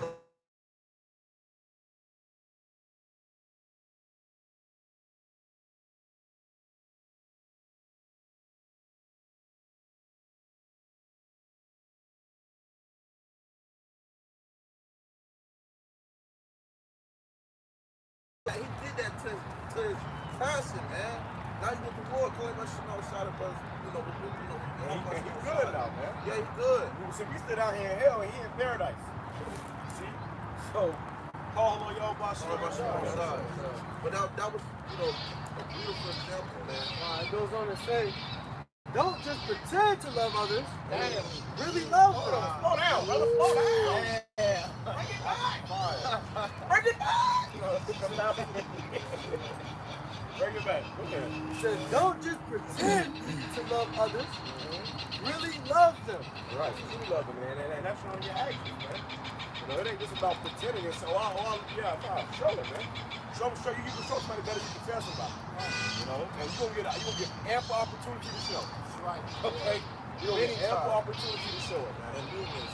That's how we're gonna be saved through our faith by our works. I was brought it out. Hey, by this y'all may know you're my disciples. Yes. You know, you can't fake the love, man. You can't fake that love Yahawashi is giving you, bro. Hey, because if you really got that love for a brother, man, Yahawashi to give that love to you, bro. The love that we have one for another is otherworldly. It's not worldly. It's out of this world. That's why people see you with the brothers. They're like, damn, man, like, say, damn, bro. I'm like, what's up with y'all, man? Like, Yeah, they gonna ask you questions. No man than this. what do you guys do? Who are y'all? Like, y'all brothers or something? Like, yeah, bro, you know, y'all so tight. Why y'all so tight? Like, why y'all like that to each other? Because it's that love that Yahawashi have, man. Right. And then you got Jake that may be friends in the world, we can be friends for, you know, since the sandbox. And they really hate each other. They popping each other, popping each other wife, they competing. Like, that's some nigga shit, bro. That's some nigga shit, man. That's why the spirit, these scriptures taught us otherwise, man. Coming to this truth. We already knew in the spirit when we was in the world. Now you come into this truth and the Lord solidifies it and it makes you a better brother versus just being a damn nigga that's claiming to be a brother. Okay? Or somebody that's pretending to have love. You know? And you can always tell when it's fake love, bro. You know? Right, can't fake the funk. It says, don't just pretend to love others. Really love them. Really love them. It said really love them. That's how you know, man. It should be a genuine instinct. It's a love. Show love to one another, man. When a brother down, you there to lift him up. When a brother good, you should be able to lift him up. It should be a time where it's just, the brother down and you ain't tending to him out, helping him out, not even bringing scriptures out, anything. No, man. This should be just like you say, we do this in season, out of season. It should be the same way, in season, out of season, man. You know. It says, hate what is wrong, hold tightly to what is good. Love each other with genuine affection and take delight in honoring each other. Hey, this is all we got. The brothers, man. Look, blessed us to help the brothers, man, to be able to be fighting. Look at all the shit we deal with every day, man. Look what we fighting against. We fight with shit, all different type of angles, man, diverse angles. And the Lord bless you to have brothers that's coming in the same light spirit, the same way, teaching them everything, man. Why treat them wrong? Right. Ask yourself, why treat them wrong? That's all you got. Good. I got one. There's the book of John, chapter 15, and verse 13. Greater love have no man than this, that a man lay down his life for his friends. And that ain't just a man taking a bullet for his brother. Okay? That's okay. Damn, I got $10. His brother needs $10. If I send him $10, I don't have enough money to eat throughout the week. You ain't worry about that shit. You send it to him anyways. That's laying your life down. You trust in the Lord. Right, you taking out risks of the things that you're worrying about, okay, that you may suffer just from helping out a brother. That's laying your life down for that man. And if you can't do that, you ain't taking a bullet from the brother. I'm sorry. Definitely not taking bread, you fake. Can't break bread, you fake. I had one more buck on my plate. It was me and bro. We was in the stone. Both of us got 50 cent cakes. They don't understand that, man. They don't understand that. They want a whole cake. Hey, man, hold on, let me get 2 cakes. Right. I'll give you a crumb. If you love Hey, the scripture say, bless them that persecute you. If you can't even bless them that ain't persecuting you, how can you bless them that persecute you? right. Scripture say, love your enemies. If you don't love your brothers, how can you love your enemies? Hey, what that sign said that day? Said we ain't have a fucking partner, bitch, we had each other. Right. You know, that's true brotherhood, man. You know, down and out. You know, when you're on top, hey, man, no matter what. You shall you shall know a true friend in adversity, man. That's true. There's that one song about Drake and Future. Where your ass is at? Right. That's scriptural, because the Lord said, where you was at when I was hungry? Where you was at when I was naked in jail? Where you at? Where you was at? Where did we see you, Lord? Right. So, Oh, you gonna grab it? You gonna grab it? That's on that? Sit on that? Let me grab this real quick. It says, Matthew chapter 9, verse 12 in the NLT, when Yahawashi heard this, he said, healthy people don't need a doctor, sick people do. The wording around this is that those that think they're healthy. Because we're all sick, man. The scripture said the whole head is sick. Right. So if you niggas that think you're healthy, okay, you don't need the Lord. You're gonna find out, like, you're gonna sick as one. So, yeah, you sick as hell in the head. Yeah. They think they are, oh, they just know they need They're it. closest to death. Hey, I know I'm needing like, what? Come on. Right. Sick as hell in the head. It says, then he added, now go and learn the meaning of this scripture. I want you to show mercy, not offer sacrifices. The Lord said, hey, you got mercy and not sacrifice, man. You know? And hey, that's what Yahawashi, hey, the whole purpose of Yahawashi is what? He delivers. He delivered us from that sin, okay? Things we're going off on, he's showing us mercy. Well, that showed you that, you know, the wicked scribes and Pharisees, they didn't understand what Yahawashi was sent to do. Right. Because when that woman, you know, when she committed adultery, they was, you know, throwing her out. What you gonna do, Lord? Slay her. You know, according to the laws of Moses, but the Lord started, you know, writing their sins in the sand. And they all walked away, because listen, he said, I want you to show mercy, not offer sacrifices. Wow. For I have come to call not those who think they are righteous, but those who know they are sinners. So you got to come to the understanding of faith. You know, a wretched man that I am. Don't give it to them think, you got to think that they just the elect. They just looking down and they looking down at, you know, looking down on their nose on you and shit. So who you think you is? And really, elect was hoping that they had the elect, man. Right. The elect is the ones hoping, praying that they had the elect. Pleading, man. Even the elders and the elders and apostles, they always say, I hope I'm with that elect. You know, and they've been in this shit for 30 plus years, longer than we've been even alive. They've been in this shit. You got niggas that's been around for a mere 20-something years and some change. Oh, I know I'm the elect. Who the fuck? Whoa, man, that's what the stars on the line. Okay? Go ahead. How's it? Oh shit, let me see. It says,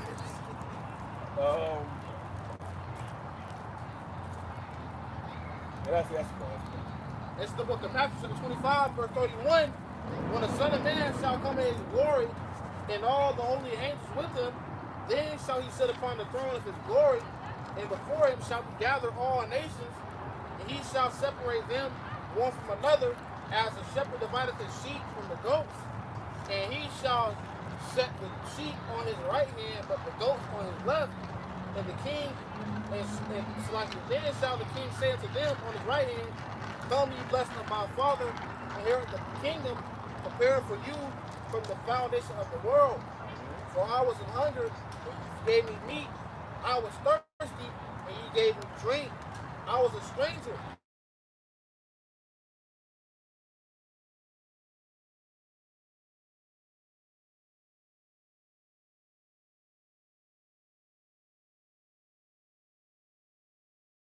Then shall the righteous answer him, saying, Lord, when saw we thee thirsty? When saw we thee in hunger and fed thee, or thirsty and gave thee drink? When saw we thee a stranger and took me in? So there was, the Lord said, you did all these things for me. And then they said, Lord, when did we do this for you? We never saw you in prison and you know, came to, we never saw you thirsty and gave you drink. Go ahead. And clothed thee, or naked and clothed thee? Or when saw we thee sick or in prison and came unto thee? And the king shall answer and say unto them, Verily I say unto you, inasmuch as ye have done it unto the least of these my brethren, ye have done it unto me. So he says, and as much as you have done it to the least of these my brethren, you have done it unto me. So if, and Jacob knows damn well, they saw YAHAWASHI hungry or, you know, in need, they will move. It was YAHAWASHI. So you're supposed to be in the same spirit for another brother, man. You know, or another sister. If they need help, you know, especially if you can't help. Go ahead. It says, then shall he say also unto them on the left hand, Depart from me, cursed, into everlasting fire, prepared for the devil and his angels. For I was in hunger, and ye gave me. Depart from me what? Depart from me, ye cursed. You what? Cursed. Ye cursed. Into everlasting fire. Because whoever the elect, I mean, the 2/3 are really, they're cursed. On the foundation of earth, they were created to be destroyed. And quite frankly, whoever the elect are, will be part of that number, they were created to be delivered, to be redeemed, to be saved. So whoever the 2/3 are, or when we are not a part of that number, they were cursed. No matter what they do, they're going to be destroyed. The elect were predestinated from the beginning of time, for time was even time. All right, go ahead. Into everlasting fire, prepared for the devil and his angels. For I was in hunger, and ye gave me no meat. I was thirsty, and ye gave me no drink. I was a stranger, and ye took me not in. Right. Naked, and ye clothed me not. Sick and in prison, and ye visited me not. Then shall they also answer him, saying, Lord, when saw we thee in hunger, or in thirst, or a stranger, or naked, or sick, or in prison, and did not minister unto thee? Then so he answered them, saying, Verily I say unto you, inasmuch as ye did it not to one of the least of these, you did it not to me. Right, so if you saw a brother hungry or thirsty or in prison or sick, and you know, hey, you didn't help, then you didn't help YAHAWASHI. You know, and the Lord knows, okay? The Lord knows. And he shall go away into everlasting punishment, but the righteous into eternal life. Right. He shall go into everlasting punishment, but the righteous into eternal life. All right? So, right. And that's something we always got to remember and carry ourselves by. You know, and this is how we know that we are the Lord's disciples, by how we love one another. All right? Likewise, bro. Anybody else got anything else? Yeah, man, you know, and likewise when we speak to you, we speak to ourselves first and foremost. Right. All right? I mean, humble speaking, man. Right. Because you don't just speak it, you got to first, before you can even teach it, you got to first apply it. You know, you got to actually, and we've had this experience with one another. Right. So this is why you see brothers, you know, with such love and admiration for each other, because, hey, this is the same thing that we needed, and when we needed it, the brother was there to begin. That's right. That's right. Because the brother needed it, and then we there to get it. You know, it goes full circle, man. You know? Go ahead, brother. This is the book of St. Matthew, chapter 7 and verse 12. Therefore, all things whatsoever ye would that men should do to you, do ye even so to them. Right, so if you want a brother to do something for you or do something, you know, good to you, do it unto them. Don't just, you know, be open and looking for a brother to always help. You always got your hand out. No, sometimes you got to put your hand for it. All right, go ahead. For this is the law and the prophets.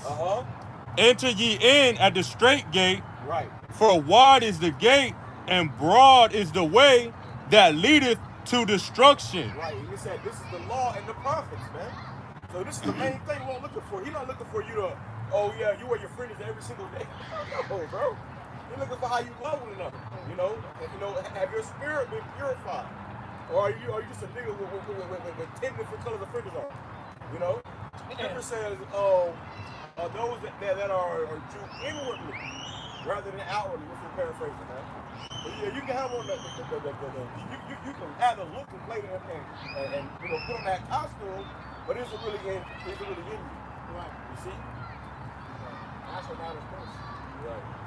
Enter ye in at the straight gate, for wide is the gate, and broad is the way that leadeth to destruction. This is a straight gate, man. You know, so like the brother gave the example of laying in your life for a brother. You know, if you on your last $10, brother, say, hey, bro, I need, hey, man, hey. Switch your order. Yeah, so you would do it if it was YAHAWASHI. No question that. Right. It wouldn't be a burden to take a brother to here and there if it was YAHAWASHI. You got a house and YAHAWASHI needs a place to stay, you clear a room, bro. I mean, at this point, man, you don't even know if they would do it for YAHAWASHI. What did the Lord say they wanted? The Lord said if you ain't do for brother, you would do for YAHAWASHI. All right. That's how the Lord knows who really, who really love him. You know? Yeah. You want to do for brother, you want to do for YAHAWASHI. And also the word straight is a place of difficulty. So when you come to serve the Lord, you got to prepare your soul for temptation. So you're going to be tempted, trial of affliction, you're going to catch hell. And the brother brought it in. He said, if you do it to the least of them, you have done it to me. So yeah, there's going to be challenges, but we're here to exhort one another, not push people down and keep people on the ground. Right. So it says, enter ye in at the straight gate, for wide is the gate, and broad is the way that leadeth to destruction, and many there be which go in thereat, because straight is the gate, and narrow is the way which leadeth unto life, and few there be that find it. And few there be that find it. So it's really only for a remnant. We all got to have that spirit of, is it me, is it me? What can I do? What can I do? Being servants, man. And also the gate is so narrow that only one man can go in at a time. So it shows you how important order is. You can't step out of order or you're going to be out of bounds. Right. It will lead you to that death. And That word, it says hardly any, not many, scarcely any. A small number.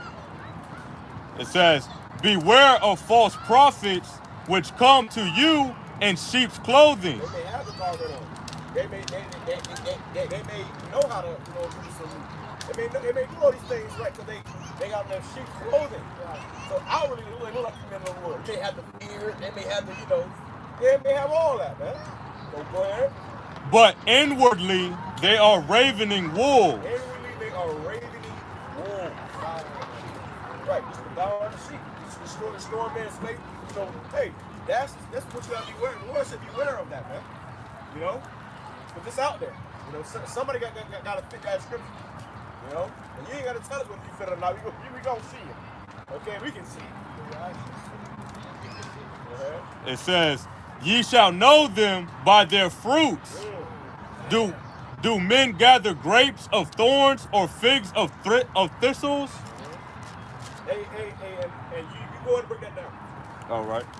It says, ye shall know them by their fruits. Do men gather grapes of thorns or figs of thistles? So yeah, man, you're going to know them by their fruits. Every man, when you wake up in his truth, you cannot try to exalt yourself over another man. You was his fruit because he brought you in by his labors and works, and also the fruits of the Spirit. You got to apply the works of the Spirit and not the works of the flesh, man. All right, so you got to walk in the Spirit.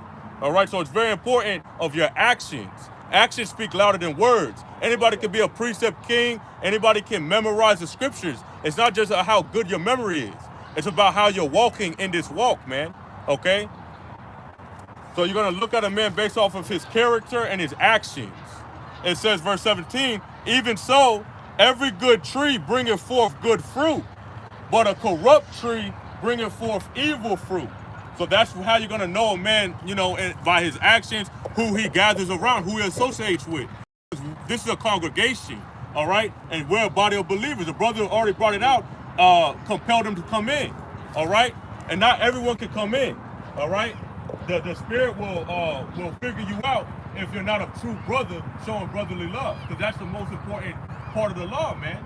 Okay, showing love. First, love the Most High, and then you love the brothers, man. That shows how important the scriptures are. It says, a good tree cannot bring forth evil fruit, neither can a corrupt tree bring forth good fruit.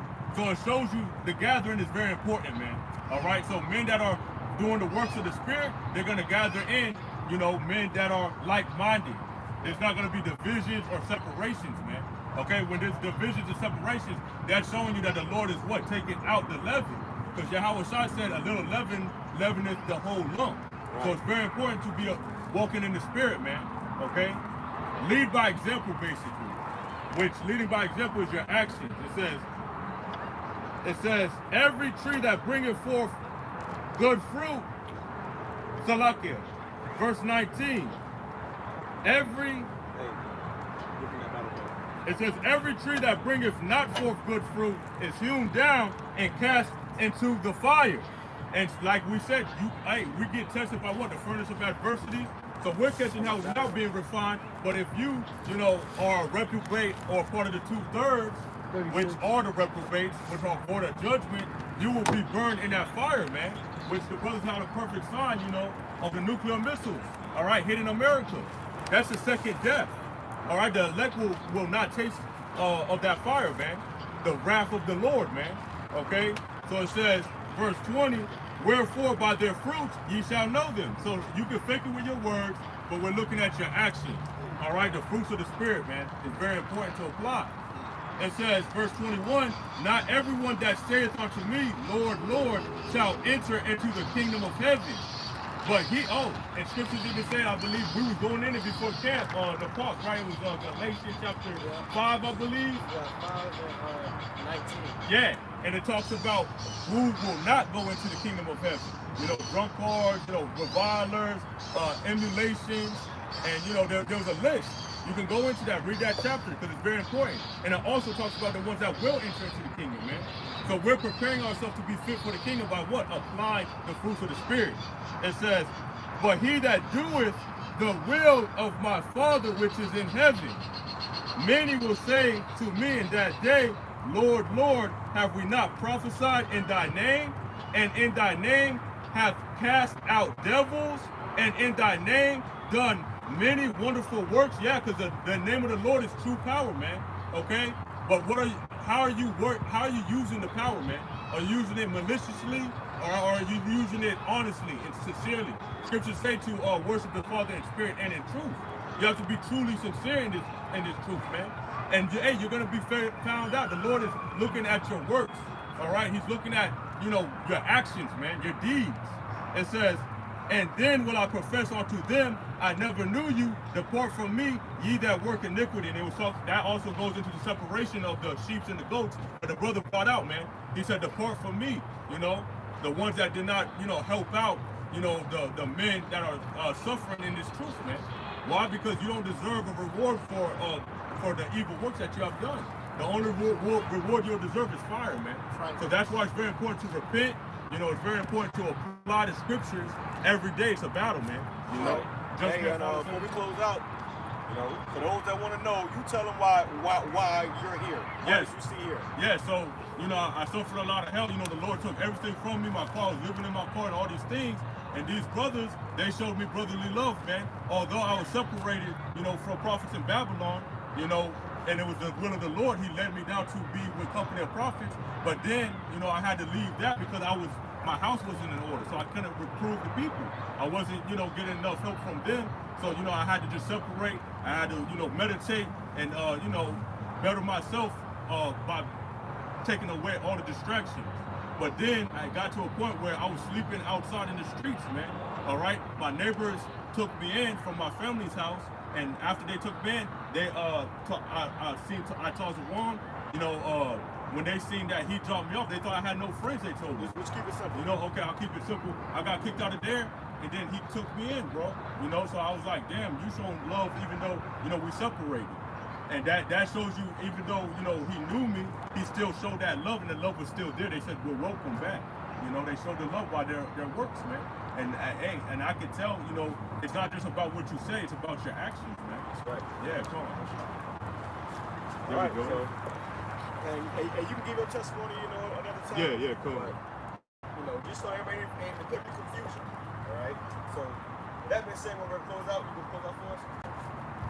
Alright, we're gonna close out by saying, Yahawah, BAHASHAM, Yahawashi, BAHASHAM, QADASH. Rakatha Yahweh. Rakatha Yahawashi. Rakatha Yahweh. Rakatha Yahawashi. Rakatha Yahweh. Rakatha Yahawashi. Double honor to the elders, the apostle of great mysteries to rule well. Next time we say Shalom. Shalom. Bob Ball soon. Soon.